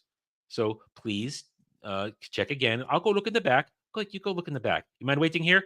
I can wait here just fine. Thank you, Smile. And I waited, and it arrived, and I got my game. You can see here's my physical copy right here. Very happy to have my physical copy because I wanted the physical copy. I didn't want it on digital because I like to have my FF games on display. I like to keep them all up there. All my old ones are in a box in the closet, except for the ones I jettisoned, which are crap. But yeah, so physical copy. I will be there. I will play it that week. I think we're gonna have a lot of fun with Stellar Blade. It's gonna just be a rock'em sock'em jiggle fest of action. And it's going to be fun. And it looks deep. Looks like it's got a good story to it, too. Good game fighting mechanics. I'm excited. I'm ready to support that. So thank you both, Algorithm Strong and Lala Hammock, for your support. And those will go to video games. I can tell you now. Your support there, both those will be going to video games in April. No buying this month because I'm playing Final Fantasy Rebirth this month. But your support will go to Stellar Blade, and it will go to getting me back into Final Fantasy 14 with Dermy and the guys. Got a whole bunch of people coming in for that now. The list keeps going up. There's like 7 or 8 of us going in there, including some other people we've now made aware of it. So it's going to be a fun one. We're going to go in there. We're going to play games. We're going to have a good time. Some of the guys are already in it, getting ready. They're that excited. But we're not going to do that till after April's Vegas meetup. We're waiting till after that when everybody's settled in and doing it. It's going to be a good time. Join us across multiple streams, multiple channels as we live stream it throughout the week. This stuff. It's going to be a lot of fun. I'm excited. All I've wanted to do for years is to put together a team and play Final Fantasy 14 again. And I'm excited to do so. I'm happy. It's fun. I'm ready to get into it. And I'm going to be helping out because I'm the veteran. I got all the experience. I got all the crafting things. I'm going to be making gear for everybody, running through dungeons, helping out, explaining shit. It's going to be a ball. We're going to have a good time. Join us. I don't think you'll be disappointed. Listen, it's going to be me, Dermy, Shock, Devils, Static. I think Static's going to join us too. Kel's there. Bunch of people will be there. Think of the shit that's going to happen. Dermy's going to be there. Think of the stupidity. It's going to be gold. It's going to be gold. Anyway, all right. Let's get to the main event, guys. And hail and howdy to everybody joining us while we've been talking these things. Hit the like button, subscribe to channels. But now it's time for the main event of the day. We're going to spend the rest of the show talking about this. We may go a little over because there is no Engage today. So we might go a little over if the discussion warrants it. But here we go. Dune, parts 1 and 2. 2 years ago, year and a half ago, you guys, knowing that I am a fan, I'm a book nerd of Dune, you said to me, Adam, what are your thoughts on Dune? And I said, I will give you my thoughts when part 2 releases because in order to give the full take, you have to watch both movies back to back to whether or not they stick the landing. I am likely, for the most part, some of you I can see right now are kind of leaning my way. I've been watching the chat throughout today since we started talking about it. Some of you can agree with me, but the majority of the world loves this movie right now. They love this movie. I do not. I have seen both parts. And once again, I understand you cannot adapt everything perfectly. I'm not asking for a 1-to-1. I don't expect a 1-to-1. What I expect is respect and don't change fundamentally important plot points. There have been 2 previous Dune adaptations. David Lynch's 1985 version, which did butcher a lot of lore, but stuck to a bunch of main points.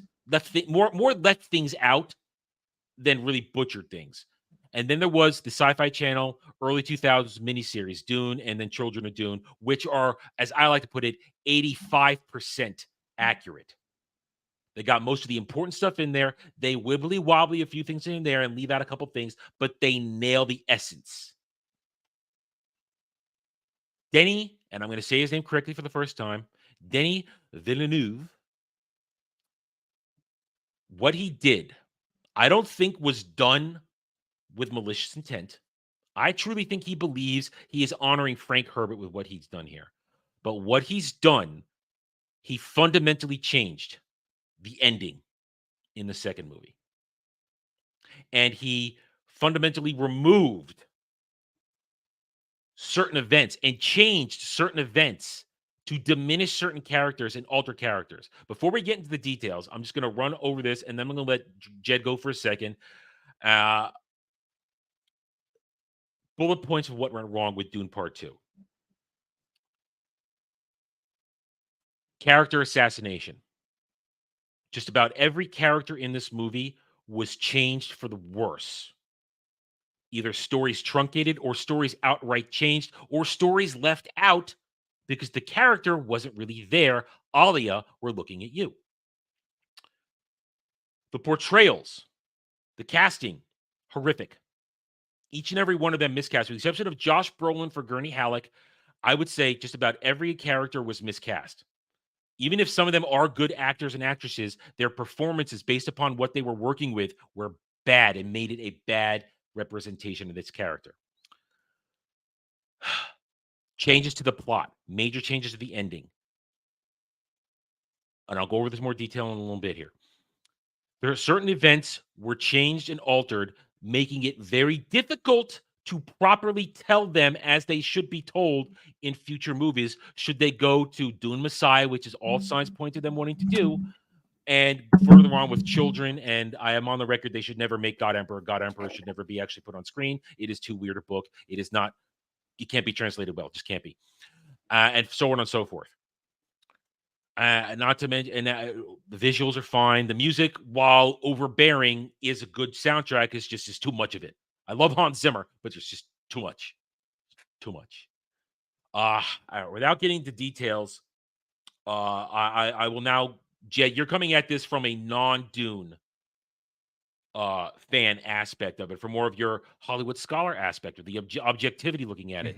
Tell us what you feel about it, and then if Dre doesn't have any questions, I'm going to start getting into the details of why I think Dune 2 completely loses it. So, yeah, I'm completely a Dune normie. I've never read any of the books, never seen the previous adaptations. The only thing I ever saw was the Dune Part 1 when it came out a couple years ago. Rewatched it this week right before going to Dune Part 2. And when Dune 1 came out, it felt very mediocre to me. Like, it was fine enough. It was enjoyable. It was very pretty, but the substance just wasn't there for me. So I had no intentions of watching Dune Part 2 until Fear the Beardo called me up and said, hey, I bought you tickets. You're coming out with me and we're going to watch it right now. I was like, all right, fine. If you're paying for the tickets, I guess, all right. Why not? And Dune Part 2, I think, has a lot of the same problems as Dune Part 1, at least as I saw it. Pacing issues, a lot of spectacle over substance, focusing on how beautiful a shot is. And that's fine if that's all the audience was interested in, was great visuals. Dune is definitely for you. As someone who cares more about great character work, great dialogue, great plot and story, this just isn't a project for me. And I'm honestly beginning to hate both Dunes merely because of how overrated they are. Seeing people make YouTube videos saying that it's better than Empire Strikes Back, acting like it is the second coming of premiere cinema, is baffling to me. It just comes across as a fine sci-fi film to me. And I have no intentions of ever rewatching them again. If something like this happens for the third one again, where someone buys me a ticket, I'll probably watch it. But it's very much of like, hey, it was pretty. Okay, it was pretty, but it's just fine. That is the best word I can say. It's like a 5 or a 6 out of 10. Really nothing special. The people saying it's a 10 out of 10 or like the greatest movie ever make me want to give it like a 2 and just like hate on it. But no, it's fine. Some of the performances are rough. And I think one of the biggest changes between the first and second movies that was just off-putting was the portrayal of Javier Bardem's character. In the first one, he was a rather serious, skeptical leader of the Stilgar is a serious character. He's not a crazy religious fundamentalist.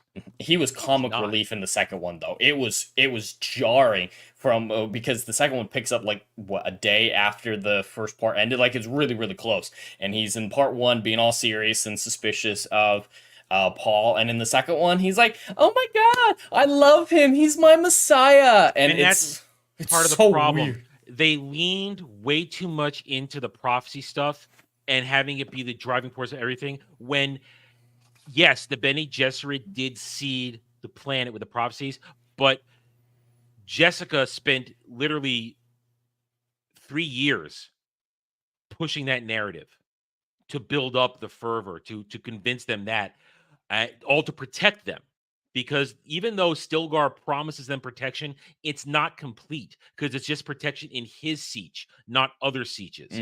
So it was meant to give them cover, and then they had to earn their way. And when she was made a Sayadina and then became Reverend Mother when she goes through that scene, the whole transformation process, it's called the Spice Agony. Then she gained a lot of power. And yes, they portrayed that power in this, but it was not. That wasn't Jessica. Rebecca Ferguson may be a good actress, but she was a terrible Jessica in both movies. In the first movie, she's a whimpering. I don't even know what I could put some horrible name. I'm not going to because I don't want to disrespect. Well, yeah, she was sobbing outside the room when that Paul was wasn't going Jessica. to his trial. Jessica was still a Bene Gesserit's sister, who with all the training, all the power, but crying, shivering, shaking all the time. And they did her a massive disservice in the first movie. And then in the second movie, they just turn her into this juggernaut zealot, pushing the mantra that Paul is the Mahdi. Oh, she came across as a villain. There's one point where she's talking to the baby. A problem. Where she's looking at a bunch of children hiding from her in the shadows, and she's like, "We must pick off the weak ones, target them, so that they will come to believe us." And that's a problem. Holy hell! That isn't Jessica. Jessica did do that, but she didn't do it like a crazy zealot out to destroy everything. And also, we'll get to Ali in a minute. That none of that happened. That's not how it worked. But her character was destroyed because Jessica and Cheney are allies. Oh yeah, no, that didn't come across at all. They are not supposed to be at each other's throats. They are friends because they both love Paul, although in different ways. Obviously, mother and daughter, mother and wife, or would-be wife. And here's the problem: because Jessica, they leave this entire theme out of the movie that Jessica was a concubine. She wasn't married to Leto because Leto had to be left available to marry to possibly another great house to cement an alliance and create bigger power base. That's what's concubine. Paul could never marry Cheney because, again, as a duke's son and then the emperor, he had to then be available to solidify an alliance, which is why he marries Irulan at the end. That's to make sure that there's legitimacy to the throne. Cheney understands this in the actual lore. And Jessica understands this because she's the one that says, no matter what, you may have to turn concubine, but we are the ones who are the wives. The political marriages, that's just political. That's just surface. We are the ones who carry the love of these men. And by doing that, they left that narrative out, and then they made them antagonists with each other. Mm-hmm. Oh yeah, Channy is just a bitch in this one. Like, I would not call her a girl boss in her fight sequences. She's just always glaring at everyone. She's always snapping at Paul, and she's just always in a terrible mood. I don't get their relationship, their romantic relationship. Because there's two things. One, Zendaya and Timothée Chalamet's connection is non-existent. They have zero chemistry on screen together. None. First of all, Zendaya, in my opinion, is not a sexual object. She is a stick figure. She looks like a 12-year-old boy half the time. And she's a terrible actress. I mean, Jed, you can still, as you watch the movie, her modern day speak the entire movie. Oh, 100%. She doesn't try to even put any inflection into her voice at all. Doesn't try to change it. Doesn't try to be anything futuristic or otherworldly. Oh, I don't believe you that your world has rain. I don't believe that. What are you all doing? What are you all doing? Why are you doing this? It's just Zendaya. It's just Zendaya. It's just she's a terrible actress. But at the same time, that there are 3 or 4 major things that are assassination in this. First of all, she's the top bill. Cheney is completely assassinated. Her girl bossing has nothing to do with her fighting ability because she was trained, first of all, as a Fremen fighter. She wasn't Fedaykin, by the way. She's not Fedaykin. At least I don't remember her being Fedaykin. She never had that table. Frankly, no, she was a Sayadina. When Jessica becomes a Reverend Mother, because they have to have somebody waiting in backup, Cheney is consecrated a Sayadina, friend to God, so that she is next in line if something happens to Jessica. She's not that. She She was trained to be a warrior, and then she was trained in the weirding way, which, of course, now you look at this movie, they mention it in the first movie and a little bit in the second one. There's no evidence that anybody's trained in the weirding way because they do zero build-up of what the weirding way is, the fighting style of the Bene Gesserit. They don't do it.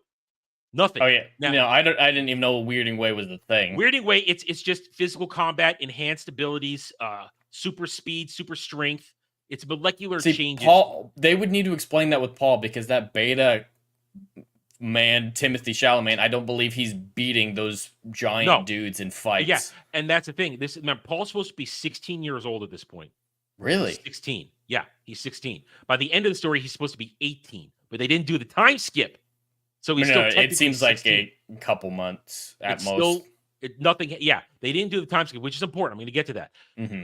So he's 16, yet he's been trained all his life. He is a trained warrior, but he's also been trained in the weirding way, which involves super speed and superhuman movements because it's part of the Bene Gesserit way where they can adjust their bodies to do super crazy things. Well, speaking of his training real fast, near the beginning of the movie, after he joins up with the Fremen and is kind of accepted in the, the Sheet? How do you say the village name? The Siege. The Siege.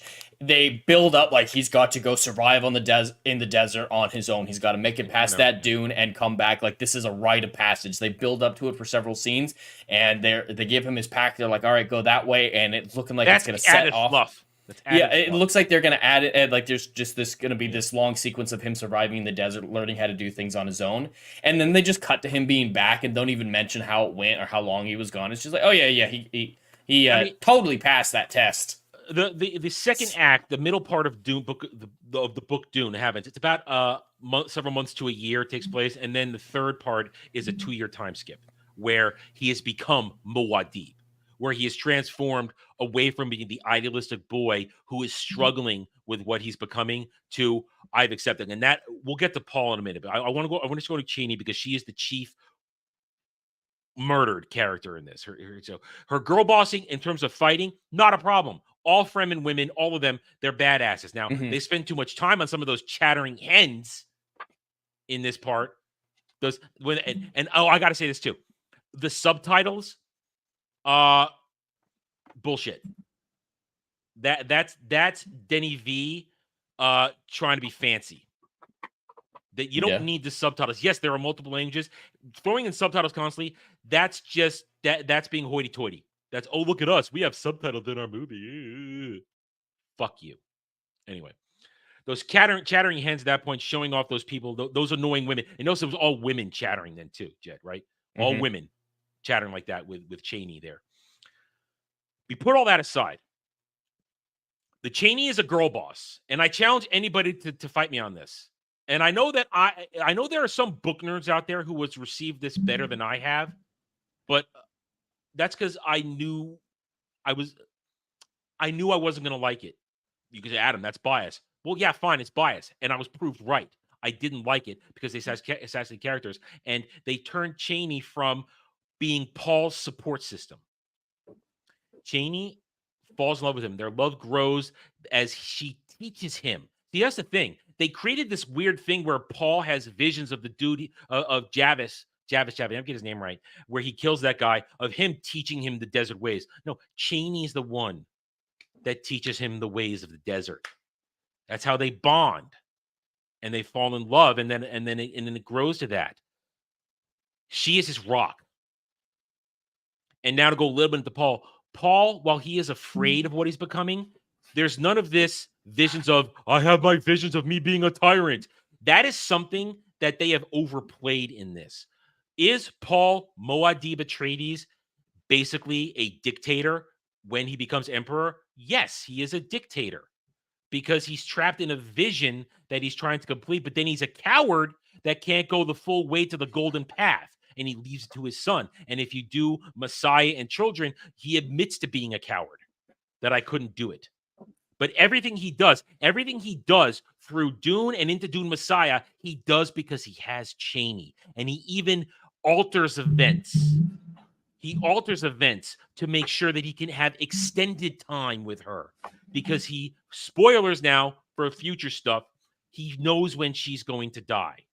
He knows how she's going to die, and he can't avoid it. So he cheats and he extends their time together because between Dune and Messiah, it's a 10-year period. They only have another 10 years together before everything goes to shit for Paul. And she loves him the entire time. She is his wife. What we see here in this movie, and we saw it, the Zendaya, I talked about it last week. She did the article interview where she said, we make her challenge him. So challenging him is yelling for literally an hour or more at everybody about fundamentalism. Don't believe prophecies. What are you doing? Why are you doing this? Chastising, being a bitch on wheels, being a girl boss, demanding everybody stop doing stuff because she sees it differently, and not supporting him. That whole scene after he has taken the water of life. Now they got part of it right where she touches it and the lips, and she kisses him and then touches the lips. That's accurate. That happens. But then she still supports him. She doesn't leave him. She's there to the end. The final scene of Dune is not Cheney looking at the camera going like this as she's going to ride off into the desert on a worm, ditching everybody. No, she's a part of the court. She's there to support her. She's there to begin a game of basically bitch wits with Irulan for the next 10 years, where Irulan tries to play politics and Cheney says, fuck you. I'm not going to play your politics. That's what's about to happen. Not I'm running off to the desert because you went against what I wanted. Her character is completely assassinated. The love story is shit on. They didn't develop the love story at all. No. No, not at all. And I mentioned Paul. Timothy Chalamet is just that, gay in this movie. He is not a masculine bone in his body. He's either a whimpering child or a screaming child. Jed, am I right when I say that? When he tries to have gravitas moment, he just comes off as a screaming child. Oh yeah, it's definitely an immature, like it's a temper tantrum. Like Yes. I look at him as like, oh, is that a toddler? Like that's what the sound in and of itself would conjure. It's kind of sad, honestly, but it does support the whole Josh Brolin's in love with him thing. Like I could definitely see that as being more plausible with the chemistry on screen than Zendaya. Yeah. Did you know about that, Dre? Oh, you. Yeah. I'm sorry. Josh Brolin. Poetry. He wrote poetry for his. Yeah, he wrote gay poetry for Timothy Chalamet. Yeah. About Timothy. Yeah. It's like What? your adolescent cheekbones are framed in perfection, and it's like, what the hell? Yeah, it's weird. Go look it up. It's really weird. You can find it. It's out there. But We're living in dark Paul, times, man. Paul. First of all, they got one thing right. They at least they had him calling him Usul. Problem is, Cheney doesn't call him Paul. She calls him Usul all the time. She shouldn't. Never once she should call him Paul. Call him Usul. But they quickly go away from that. I mean, they every time they get close to getting something right, they quickly run away from it as fast as they can. But Timothy Chalamet's portrayal of Paul is lackluster. He has zero gravitas. Once he transforms into Muad'Dib, you get no sense that he's leading. Because the movie fails to make you understand that before Paul takes over as commanding the Fremen, they were effective in hampering Harkonnen spice mining activities, but they weren't super effective. It was more like gnats being annoying. And once Paul takes over and starts implementing modern current universe strategy and stuff like that, suddenly they become an effective fighting force. They were already great fighters when he teaches his Fedaykin the weirding way, and then they spread it to his main Fedaykin, and spread it to the other Fedaykin to be even deadlier. Then they get worse. And in terms of worse, I mean, they destroy Harkonnen left and right. Spice production grinds to a halt over 2 years because it takes that long to get the Emperor's attention. Yeah, this looks like it took a couple weeks. Yeah, it was not portrayed well at all in terms of how they made him a leader. Suddenly he's in charge. And even then, he's not even in charge because they spend so much time whining about the religious aspects that they don't spend time with the actual political aspects. Because there was political maneuvering within the Fremen society, because they skip over the whole part where as he grows stronger and stronger over those 2 years, more and more Fremen chieftains challenge him for the right of leadership, and he kills them one after another because nobody can beat Paul. After 2 years, he is Muad'Dib. He is the strongest, and he keeps delaying challenging Stilgar. They mention that he doesn't want to challenge Stilgar because he needs Stilgar. He needs his experience, his leadership, his wisdom, not a crazy fundamentalist religious nutcase who just goes, "Oh, you're the prophet." They completely, like Jid said, they cut off Stilgar's balls in this completely, and then suddenly he decides to take the water of life. After Siege Tabar is destroyed. No, you want to know what the real inciting incident is? Paul deciding to take the water of life and do Spice Agony. You guys want to know? Okay. As I said, by leaving out the 2-year time skip, Paul and Cheney had a child.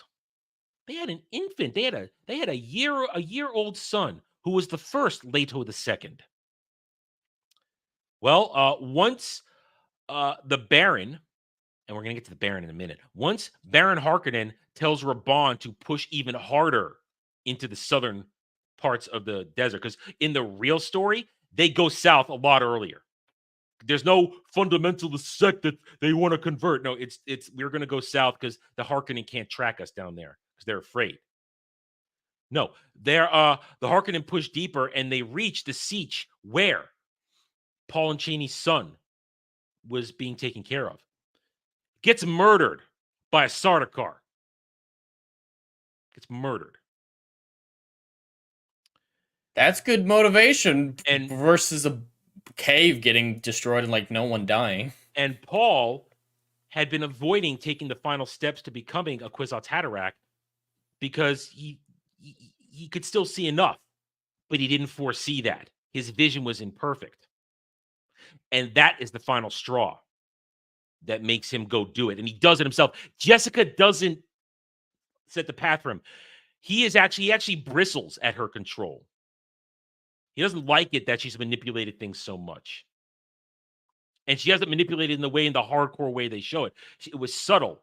It wasn't, I'm destroying. I have my pack of people follow me. I'm using the voice on everybody. Jessica, the voice is not something Jessica just throws around at people. Especially in front of people. Yeah. Like, it would make some people suspicious or worried or distrustful if she's just randomly using the voice on people in public. Her randomly using the voice is ridiculous. I think they just liked her and that creepy voice that she has when she's doing it. I mean, and the way their voice adaptation is fine. I don't have a problem with that. It implies the power of the voice, but but her rampant use of it is out of character, completely out of character. It's not something that you throw around. She's not supposed to intimidate. She's supposed to be mystical and earn that mystical respect, not fear. That's the problem. And then that whole part where Paul takes the water of life on his own. There's no tiny midget black woman there waiting to give it to him. No, that whole sequence was really weird to me. So he's been pressing so hard not to go south because all he's that. He's afraid of his tyrannical destiny, which is bullshit. Mm-hmm. And then the seat gets destroyed, and they're going south on the worms. Mm-hmm. But then it looks like Paul just breaks off on his own before they reach the storm. Wasn't that special place after the storm? They do a bad because Jessica got across the storm before she drank the waters of life, and then they show him leaving before the storm to go take the waters of life. That's them not really making it clear the distances that are traveling. Also, I'm going to say people were excited for worms. The worm riding looked like shit in this movie. It was like so shit. How did they get so many people on the worms and the Oh, they climb up. They leave that part out. See, what happens when you actually climb, when a rider gets on there, they stick ropes on it, and then people climb up on ropes while they're driving it. Problem is, in this one, they have the worms still half submerged in the sand. In actual worm riding in real Dune, the worms are on top of the sand, fully exposed. They're not half in the sand. Everybody covered in sand. I mean, that's what they did to try and be different, I guess. How'd they get Jessica's little, that compartment that she had? They bring supplies on the worms. Like, I can get throwing ropes down and get multiple people. Only one man can make a worm stop, and that's Leto the second. The second Leto the second. The God Emperor. God Emperor. He's the only one that can make a worm stop, because at that point he's part worm. So I mean, that no worm's gonna stop for anybody. That's why it's so dangerous, because they're these moving objects. You got to climb on, and then you got to throw ropes down so everybody else can. You slow them down a little bit with the reins, and then people will climb up. But there's no the worm depiction in this is atrocious, by my opinion. In my opinion, it's terrible, and visually it's terrible. I mean, I know I know Dragon Lady. She was telling us yesterday she's so excited to see Paul riding the worm. I don't know how excited she's going to see, because you barely see him riding the worm. Well, He's half and covered it's in all sand. that's the problem. Is it's so obscured, it doesn't look good. It's just And then all sand. At the end of the movie, when you finally see the worms, the worm design is shit. Mm. The constant open mouth doesn't make any sense. Both the butthole that's swimming through the sand, swallowing pounds and pounds of sand. Yeah. And the worms are done a disservice because they don't go into the whole relationship between the worms and the spice. I mean, Jed, you know the part in the movie here about the atomics. Mm-hmm. That came out of nowhere. And, there was no setup or payoff for that. I mean, there are atomics in the story, but they're only used to blow up the shield wall, the rock wall that keeps out worms. That's what they're used for. They're not used as weapons to destroy spice harvesting, because you know what? That actually wouldn't stop anything. Because you know what spice comes from? The spice is the worm. Worms create spice. And when there's a spice flow, it's made from a young nest of makers below, a young nest of worms, and that creates the spice. And in the actual story, after Paul has taken the water of life and become a Kwisatz Haderach, an imperfect Kwisatz Haderach, he goes to the Spacing Guild. Oh, Jed, the Spacing Guild. Not in the movie. Gone. Spacing Guild, one of the most important organizations in the universe. Space travel and commerce cannot happen without Space Guild. They know everything that's going on Dune, on Arrakis. They are watching every little bit with their spy satellites, what's going on Arrakis. They know everything. And they know at one point when Paul puts his final stages of his plan into motion, he has changed waters of life that Jessica has changed, put over massive spice forms in the desert, and he blackmails the Spacing Guild to back him in his play for the throne. Otherwise, he will pour the water of life into the spice, causing a chain reaction of death for the worms, destroying spice forever. That's what he does. He doesn't say, I have atomics poised over the spice. That's so meaningless, because they haven't even built up where the spice comes from in this movie. They mentioned it, I think, once, that the worms make the spice. They don't tell you that it's an ecological relationship and how it all works. So they completely removed that. And they removed the Spacing Guild, and so they cut out that entirely that. But all of this is done. Going back to Timothy Chalamet and his performance, none of this gravitas is there.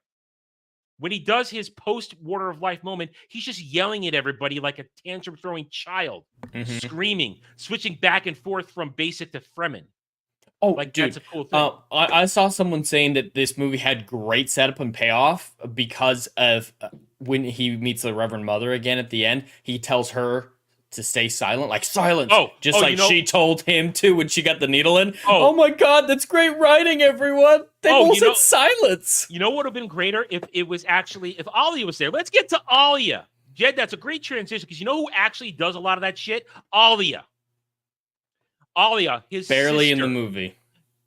Literally barely in the movie, because they keep her inside Jessica's stomach. In the action, they got the thing right. And in the first movie to the second movie, there was a major problem of Jessica talking about the pregnancy reveal. The pregnancy reveal, that's what Danny V has a problem in these. He does things out of order.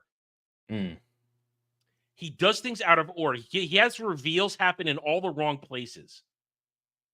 And when the pregnancy reveal happens, Paul knows about it, but it happens out of order. And when Jessica goes through her spice agony, Alia is preborn. She's brought to full consciousness in the womb with all the knowledge of the Reverend Mothers that came before her in the chain of the essences that we pass on between the Fremen Reverend Mother and Jessica.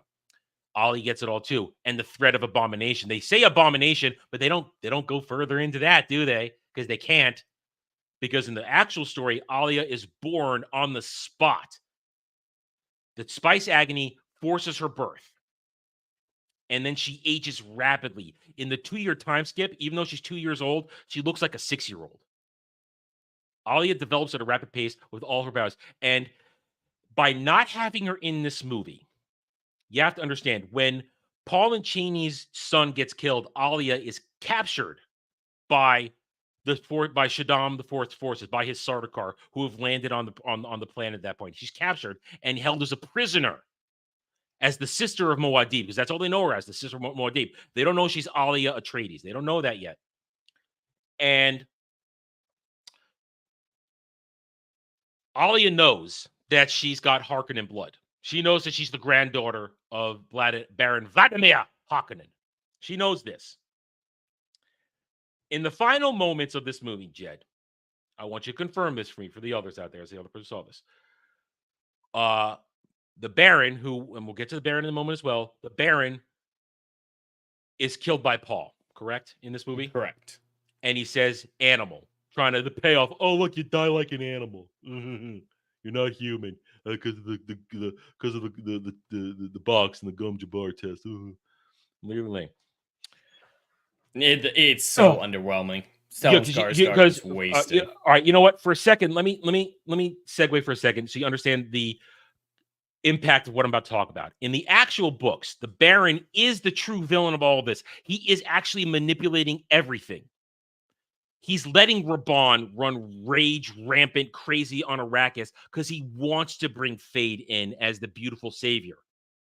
Fade is supposed to be beautiful, statuesque. Yes, he's crazy and a sociopath, but he's not a psychopath that just murders people around him. Yeah, it was so lazy. Just like, oh, he's a bad guy. Let's watch him kill 3 people for no reason. And Fade never takes over control of Arrakis. The Baron's plan never gets that far because the Emperor intervenes ahead of time, and he summons the Baron and all the houses of the Landsraad to Arrakis. None of this Paul making them go there. No. Oh, no, the houses showing up was ridiculous. They weren't supposed to show up, and then they started to get attacked, and so the Emperor's like, all right, call all the houses to our help. And like a couple hours later, armies from across the entire galaxy just show up ready to go. That's not how it works. What happens is the houses all show up because they want to see this change of power, and they're waiting to see who they're. So they knew ahead of time. They were prepared to go. They didn't need 3 hours to form an armada. Yeah, they were ready, and they didn't show up with armies. The houses showed up somewhat in force, but not with armies. They were waiting there in orbit to see who was going to win this power struggle: House Atreides, House Carino, or House Harkonnen. That they were going to see how this played out and then decide. Yes, there were wars afterward as the Fremen go on jihad across the universe to bring everything under control. That happens, but it doesn't happen immediately. Nope, nobody's running off to war at the end of the movie. Anyway, back to the Baron. Stellan Skarsgård is wasted on this. Completely wasted. Because the Baron is non-existent. He is the driving force between all these things in here. He's manipulating everything. He's trying to put Fade into position to becoming Emperor, not the Bene Gesserit. They're not the ones moving. Yes, they're moving pieces, but they're not. Oh yeah, the Reverend Mother is portrayed as the ultimate villain. She is the truth. Reverend Mother Gaius Mohaim. She is Jessica's mother. She graped Baron Harkonnen to give birth to Jessica, and she poisoned him, which is why he's the floating fat man. Not because he's just fat. They leave that part out. He's fat because he's got a disease that she gave him when she poisoned him in order to grape him, so that she could make Jessica happen. Now, Jessica doesn't know any of this because the breeding lines are kept secret. And what happens though is the Baron is all this stuff, and he's supposed to be moving everything into place, and he wants Fade to do that. And Fade and the Baron try to kill each other all the time. It's the Harkonnen way. But the Baron is smarter, and he keeps Fade on a leash because he promises Fade power. The Bene Gesserit don't promise power. Now, their Bene Gesserit are using spies to manipulate them anyway, but getting off track. And so the Baron is supposed to be evil. And here's the thing about the Baron, too, that they leave out of this movie. I told this Jed yesterday. Dre, do you know what the Baron's sexual proclivities are? Heterosexual? No. The Baron's a degenerate. He's a Filth. He's a pedo. Oh. Wait. Are we talking about in canon or in this film? In canon. Proceed. The Baron is a sexual deviant. He likes boys of all ages. I see. He likes them pretty and wafy. So And I'm going to So assume, Timothy Chalamet would be in danger. So Yeah. I'm going to assume that was not featured in this. No. Okay. They didn't put that in here at all. Okay. And that's the thing. So now let's fast forward back to the conclusion, to the final moments when Emperor Shaddam IV. And by the way, Jed, can you agree Christopher Walken phoned this shit in? Oh my God, it was. I told you that was going to be bad. miscast. I told you that wasn't going to work. I thought it was gonna be good, but no, he just was there, and like he even like walked like himself, kind of like, oh yeah, I'm Mr. And they didn't Suave show guy. any of the grandeur of House Carino and the Padishah Emperor. No grandeur at all. Oh, he's kind of pathetic. It was pathetic. So when Shaddam IV summons everybody to Arrakis to deal with Muad'Dib, now he's going to get directly involved, not because Paul threatened him with a message of Paul Atreides. Well, the movie makes it seem like he's barely conscious, almost like he has dementia and is being ruled by the Reverend Mother. And what happens is, in reality, Shaddam gets involved directly and pushes the Baron's plans too far forward where he loses control. But someone's there, and Baron is deathly afraid of Shaddam. But here's the thing. House Harkonnen is strong, but he's still afraid of House Carino and the throne. And when he gets summoned there with Fade, during this whole big display that they're trying to they think they're luring Paul out into the open, Muad'Dib out in the open, they have Alia there. And Alia, a 2-year-old in the body of a 6-year-old with the full powers and abilities of a Bene Gesserit Reverend Mother, goes on full good girl power display. She struts out there. A child struts out there, starts lecturing the Emperor, starts lecturing Reverend Mother Mohaim, and forces the Reverend Mother to tell them all the truth by getting in her head of who she is and where she comes from. And then at the very end, when Paul is attacking Arakeen and the Fremen are battling the House Harkonnen forces and the Sardaukar, when the Baron thinks he has control, she pulls out her own Gom Jabbar, her own poison needle, and scratches him, says, "Thank you, grandfather. I got you, grandfather. You've now met the Atreides Gom Jabbar." She gets him, and she kills the Baron with a poison needle. And that sets up Alia's future. Now, here are spoilers for Alia's problem. Here's the problem while Alia in the movie, Jed, what is she in the movie for people who need to know? What is she in the movie? Just exactly. And how is she portrayed? She's there.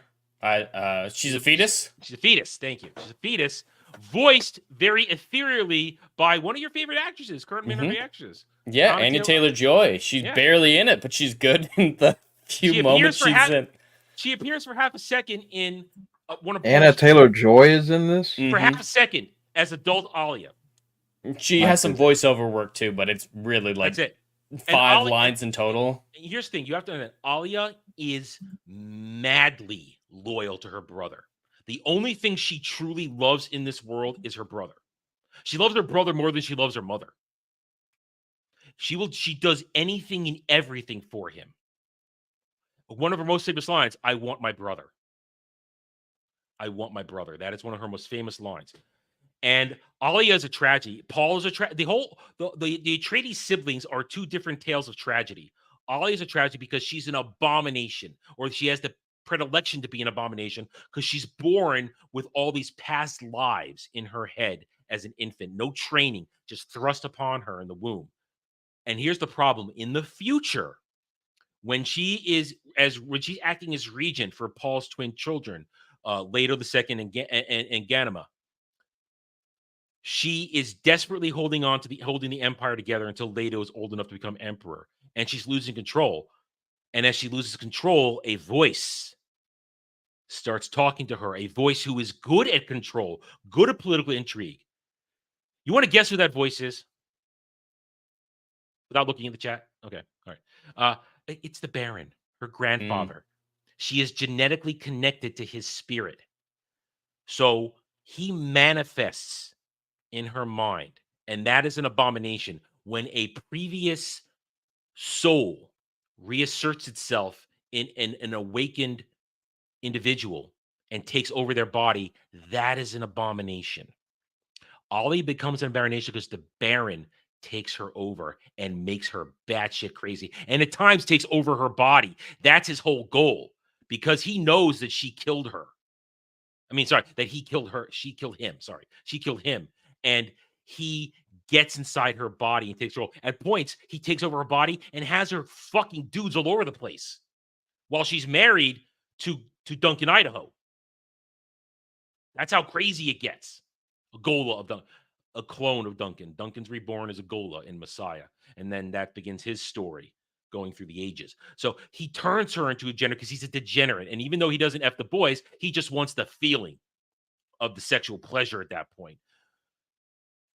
So by having Paul kill the Baron in this movie and Alia not be present at all, you have wiped out her entire storyline in Messiah and Children of Dune.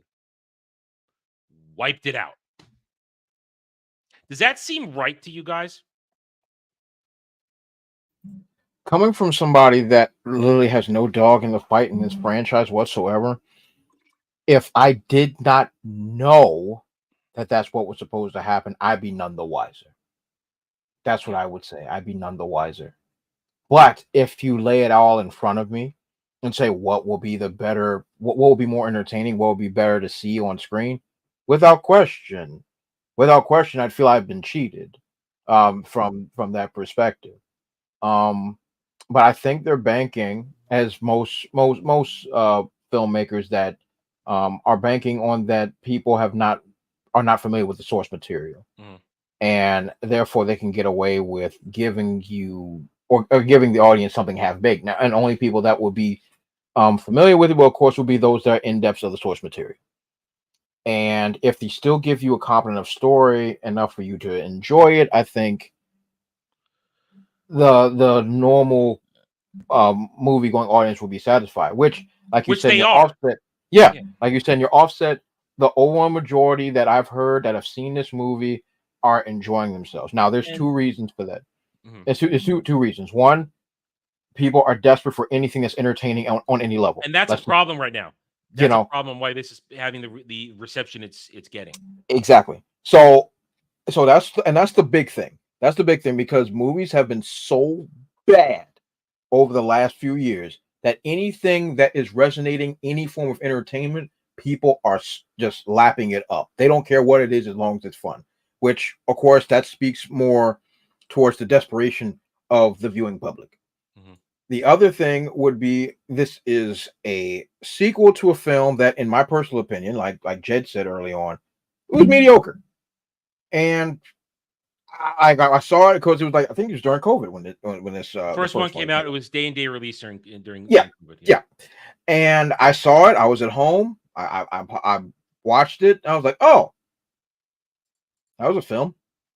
And then went back to playing Pokemon. Yeah. So it didn't really have staying power for me. And I talked to my brother that after he saw it, and he was like, hey, he enjoyed it, but there was a lot of things that were missing, a lot of aspects of the story that the first one was more forgivable because it was just, there wasn't as much missing, or you could go, okay, fine, you took too long on all this stuff, but I was just bored with the first one. Yeah, and that's the thing. I was just bored because I'm like, well, I was bored.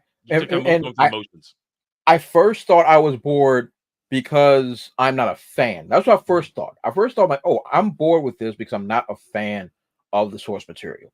But then once it's processed a bit, I said, no, it was just it was very long in the tooth.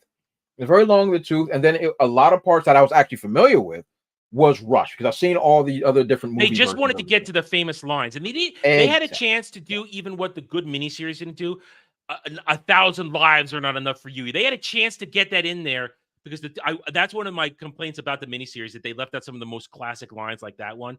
They had a chance to get they didn't do it. It's like 1,000 deaths are not enough for you. Why didn't you at least put that in there? That's what they do in both these movies. They're rushing to get to iconic lines and moments while not giving it proper buildup or proper depth.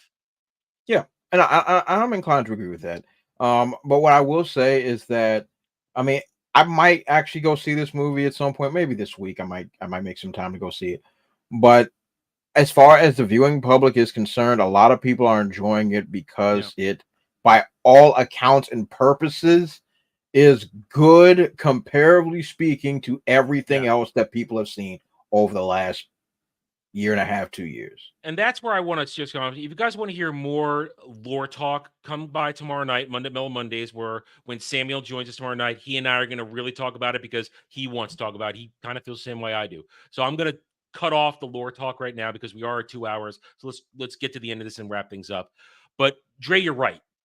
It's being well received, and let's be honest, it's off to a great start. Oh yeah, it's making money. It's off to a great start. This is its box office on $190 million budget. Mm-hmm. And the reports of the marketing, according to them, it's very, very low. I don't know the exact numbers, but from what I've heard, they relied more on word of mouth. So it's let's not look a at it like normal this. 100 million or whatever. I did the math. It's 475 to break even. Let's say a little bit of marketing. Let's say a little over 500 million to break even. All sure. Right? Fair. It's going to hit that. It's already going to be by tomorrow. It's going to be 200 million by tomorrow. With this word of mouth, I do not predict a sharp drop off for week 2. No. So yeah, it's going to get there. Break even. It's going to make its money, and great.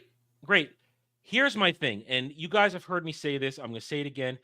This is why after tomorrow night on Mellow Mondays, when Sammy and I have our discussion, and Devil's going to be there too, and anybody else, the door will be open. Others may join us. I'm going to stop talking about this movie.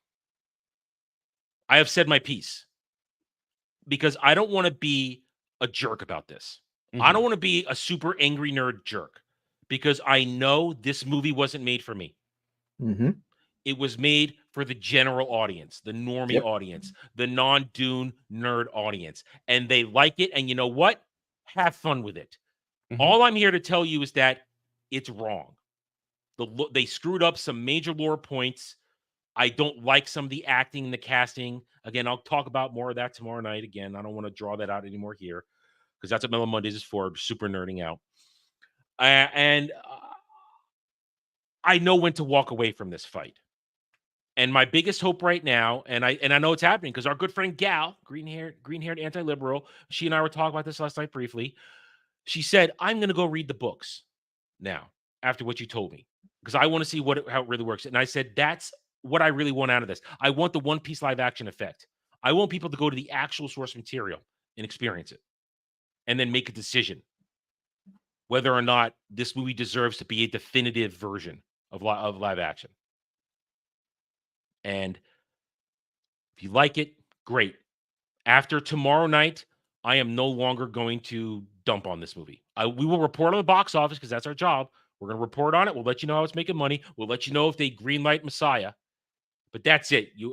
Unless somebody directly asks me for a brief comment on this and that, I will not bring this up anymore. I will not bring up my angry nerd comments because I know I'm just an angry nerd about this. Well aware. But I don't want to be a jerk. I don't want to shit on people having fun because as Dre so poignantly said, everybody's been so damaged by all the shit. They want something good. Now, screaming 10 out of 10, I can't do that. And I think that's wrong. I will disagree with the critical drinker. This is the movie we deserve. No, this isn't the movie we deserve. We deserve the better movie, a more or accurate movie. I disagree with Ryan Kinnell when he says you can't adapt Dune. They did it with 85% accuracy in a miniseries. So you can adapt it. You just have to choose the right format. And in my opinion, as others have already said, it should be TV. It should not be done in the movie. I think Frank Leskowitz, you said a little bit ago, this needs to be told over 6 to 8 hours. Yep. The miniseries was about 9 hours long. 3 parts, each one 3 hours long. Go ahead, Jed. I want miniseries to make a resurgence and Yeah. really just single season book adaptations, because that's the only way you can really get a good book adaptation. That's why Harry Potter might be fantastic on HBO Max. Well, under better No, circumstances, yes. you know what I'm saying. I'm saying for that reason, they're Mhm. they're going to give it the miniseries treatment. They're going to give it episodes so they can get everything in there. Now, we're not going to talk about the other possibilities. That's when we get the writer announced officially, when we get the casting announcement, then we will be able to make predictions. But based upon that single point, it's at least on the right track to get it completely right. You can love the movies, but the movies were faulty. Let's be honest. Oh yeah, you can't exclude the House Elf Rebellion. Yeah. And you can't leave out characters. You can't take away agency from characters and expect it to hold up in these 2 hours. So this deserves a better production format than just a cramped movie. But I would Kale says there that Dune is slog reading. I admit this. For one, I don't have my physical copies of the first couple books anymore. They've gotten lost over the years between the many moves, literally being out of country and coming back in. I've lost them. I only have the back half of the series from Heretics all the way to Sandworms. That's all I have left right now. Reading the beginning stuff is rough, but Herbert found a better rhythm when you get to Heretics, when he does the massive time skip going way down the generational line after God Emperor, after the splintering of humanity. It has a better rhythm to it. And Kevin J. Anderson and Frank Herbert do an excellent job in the final 2 books, Hunters and Sandworms. It's a better flow to it. So I like to cheat. I admit this. I will watch the Dune miniseries, both of them, and then I will skim the events of God Emperor, and then I will pick up Heretics and go from there when I'm reading it. I admit I cheat, but at this point, after 20 years, I've kind of earned it. I could do what I want. I've watched and read it enough. I can do whatever I want. Someday I may do a full reread beginning to end, but sometimes I'm in a rush, because I own the miniseries. They're on my shelf. I have the director's cut of the Dune miniseries where there's boobs. Ooh. There's boobs. There's boobs? Okay, I'll finally watch it then. There's boobs. But yeah, so I love that stuff. And I love it. And hell, I was talking to my mom about this morning. She told me a new story about me and Dune. Now, apparently my biological father, my dad, he was a Dune fanatic as well. He loved it. He tried to get my mom to read it. She got through the first book. Jed knows the answer, so I'm going to straight. Dre, when do you think my mom was reading Dune for the first time? Just take a guess. Kind of what do you think? What do you think? It's a funny answer. It's a funny answer, Dre. So think of something like that. What do you think might have been going on when she was reading the book for the first time? Wait. No. And I think you're getting close. No.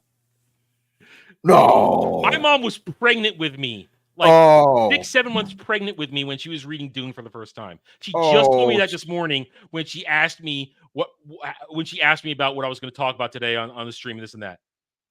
Asked me about Dune. My mom was reading Dune when I was basically being gestated. Dune's kind of part of me. I'm gonna assume so. Yeah, I have been into this franchise before I was even born. And then as soon as I watched the David Lynch movie, when I was old enough after that, I used to watch the 3-hour version. You're Alia. Yeah, I'm an abomination. Well, hey, you know, there are. He did age pretty fast. Yeah, I don't age at all. I'm looking pretty good for my age. But so I was in the uterus when she was reading it. It was literally being transmitted to me. So it transmitted my soul, and then I saw the Lynch movie when I was old enough, and then when I was old enough again, I started reading the books in 5th grade. I was 12 years old when I read Dune for the first time.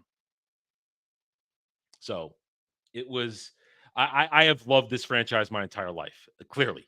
So now I am not the biggest Dune nerd out there. Someone like Nerd Cookies is a bigger Dune nerd than I am. She's a higher quality Dune nerd than I am. But I am a Dune nerd. But I don't claim to be the best. I just love it. I love it. I respect it. It influences me. I have stolen. I can admit this now. I have taken the name Atreides for a character, but I spelled it differently. So it's my version, not EI. I put an A in there. That's how much I love this thing. I love Dune, and I want everybody to enjoy it. And if you enjoy the movie, go read the books. Or like Frank Blisco said, listen to the audiobooks. I'm hearing that the audiobooks are really good, that there's really good adaptations of them in the audiobooks. So have fun with the movie. Understand that the criticisms I am leveling at this are coming from a very big Dune nerd point of view. And I said this before. I don't think Denny V did this maliciously. I just think he's misguided. I think he's misguided. So he doesn't understand that that the changes he makes, as he claims, he says, I'm trying to get Frank's vision. No, this is not Frank Herbert's vision at all, because you changed his story. You literally changed his story. It's one thing to not have an exact adaptation. The David Lynch movie is not exact. The 2000 miniseries is not exact, but it's damn close. You didn't have to be changed. You didn't have to race swap Liet Kynes. There is no reason for that in the first movie. None whatsoever. None. There is no qualification for her to for Liet Kynes to go from a white dude to a black woman's. None at all. But the only thing the first movie did right was do justice for Duncan, Idaho.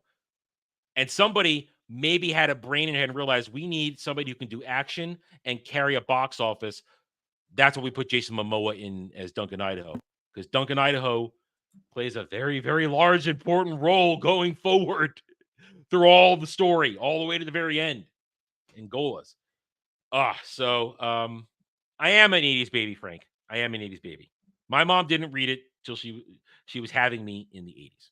And so I am an 80s baby. I'm not that old.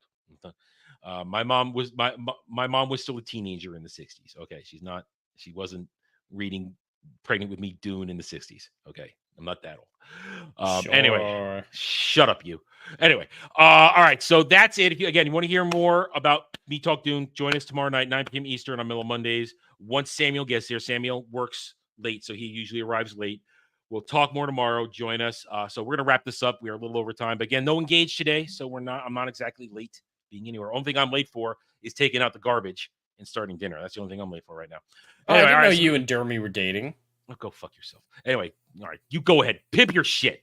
Let's get you out of here. Go ahead. You can all find me at Hollywood Scholar on YouTube. Now that I've finished at least the first draft, I intend to make videos more regularly because that's what the writing time was taking up, but not to my old daily schedule because I still need to, edit it, work on getting a new agent, a new publisher, and that whole drama. But I'm the first edit. There's many more to come. It's going to be insane, but I'm very excited. I have a great group of people who have already agreed to beta read, proofread it for me, and so I'm excited to get some feedback on it. It is early, but I think people are going to enjoy it. So look forward to that at some point in the future. Palace coming soon, hopefully within the next year, depending on publisher and stuff like that. Maybe end of summer if I get lucky, but we'll see. All right, Dre, anything going on this week? Yeah, so every Monday, Wednesday, and Friday, 12 p.m. Eastern Standard Time, I'll be dropping a video. We'll see what's going on in the streets. God knows the streets are popping right now. So all types of good stuff. Yeah, I can actually make the announcement now. Trouble in the River Within, the soundtrack is almost complete. Yeah. So that announcement will be coming in the next couple of weeks. And for those that has been waiting for the soundtrack, right when it's on the demo disc, yes, I am doing that. It will be sent to you all. So I know a lot of folks are excited about that. So that's coming soon. Yeah. So for those that aren't familiar with me, check me out on Twitter at TheBrute00 or on YouTube, Brutal Playing Comics YouTube channel, and check out my book, Trouble the Rhythm Within. All you gotta do is Google it at this point. It's just freaking everywhere. So yeah, so definitely check it out. I would definitely love to have you all supporting that. And yeah, I think that's about it this week. All right. As for myself, first of all, guys, I failed to mention earlier, if you check my pinned chat at the top of the chat, go vote on how I'm going to handle the remainder of Avatar live action. You have until tomorrow night. I will close the poll during Mellow Mondays. You will dictate how I cover the remainder of the series. I've had a decent turnout considering how many people usually vote on my polls. You dictate. Do I cover it one more episode at a time, or do you relieve me of my pain and let me do it in one giant batch review? Right now, you all want me to suffer. It's not an insurmountable lead. Some of you can maybe save me and have me only do it one more. But if you do vote to have one in a time, it's just going to be a slow process. When I have time during the week between everything else that's already out, I'm just going to take it slowly, give you one, and we'll get through it that way. So go vote on that. Community tab. The link is in the pin chat at the top of today's stream. As for the rest of the day, as I said, there is no Engage. Star Trek Engage is on hiatus for the next 2 weeks as we get ready to start TOS Season 2. Tonight, after I've had some dinner and chilled out a little bit, I will be playing Final Fantasy VII Rebirth on my gaming channel, Renaissance Nerd Arcade. Link in the description below. Come over there. I'm just going to be chilling out, playing, having a good time. Then later on tonight at midnight Eastern, I will be over on Horny Alf's channel to play some State of Decay 2 with him, Static, and Devil. It was Devil. Yeah, I was trying to remember who's the last one. Devil. We're going to play some more State of Decay 2 where we kill zombies, and I usually do something stupid at some point because I play the game only when we play it, so I kind of forget how to play every time. As for that, everything else, Mellow Mondays, Monday, 9 p.m. Eastern. Join us for just nerding out, having a good time. Natural 20, 7:30 p.m. Eastern every Wednesday. Roughly about that time. It may adjust due to other things usually, but usually 7:30 p.m. Eastern, where I get angry and rant about something about an hour and a half. And Thursday right now is Halo Season 2 Day. It's a horrible, horrible show. Terrible show. Terrible show. The Fall of Reach was just pathetic. Just pathetic. It was bad. Do that. And then Fridays, 11 p.m. Eastern. We are now over a year on Ballbusters, and I feel every single day, hour, minute, second of that pain. It's horrible. It's terrible. Dre knows my pain. He's been there enough times. But catch us 11 p.m. Eastern on Dermy Wormy's channel. And then next week, 6 p.m. Eastern, right back here, Saturday Night Drive-In. I should grab it real quick. Hold on. Jed, I've chosen the movie. Nice. I have a choice between two. Both on my shelf. Either going back into stuff that we did on the previous version of Saturday Night Drive-In where I had a different host. We will redo some of those. But I thought, you know what? I know you haven't seen this. I'm pretty sure you haven't seen this. And it's good bet. Old cool. It's fantasy. It's fantasy. You know what? We're going to be watching Legend. Tom Cruise, Mia Sara, and Tim Curry. Wow. I haven't even heard of this film. Oh, that's right. Tim Curry's the devil in that, right? He's darkness, not the devil. He's the darkness. I mean, dude, you want to see scenery chewing. Tim Curry in this practical makeup. I mean, look at that right there, Jed. That's Tim Curry, all practical makeup in that dude.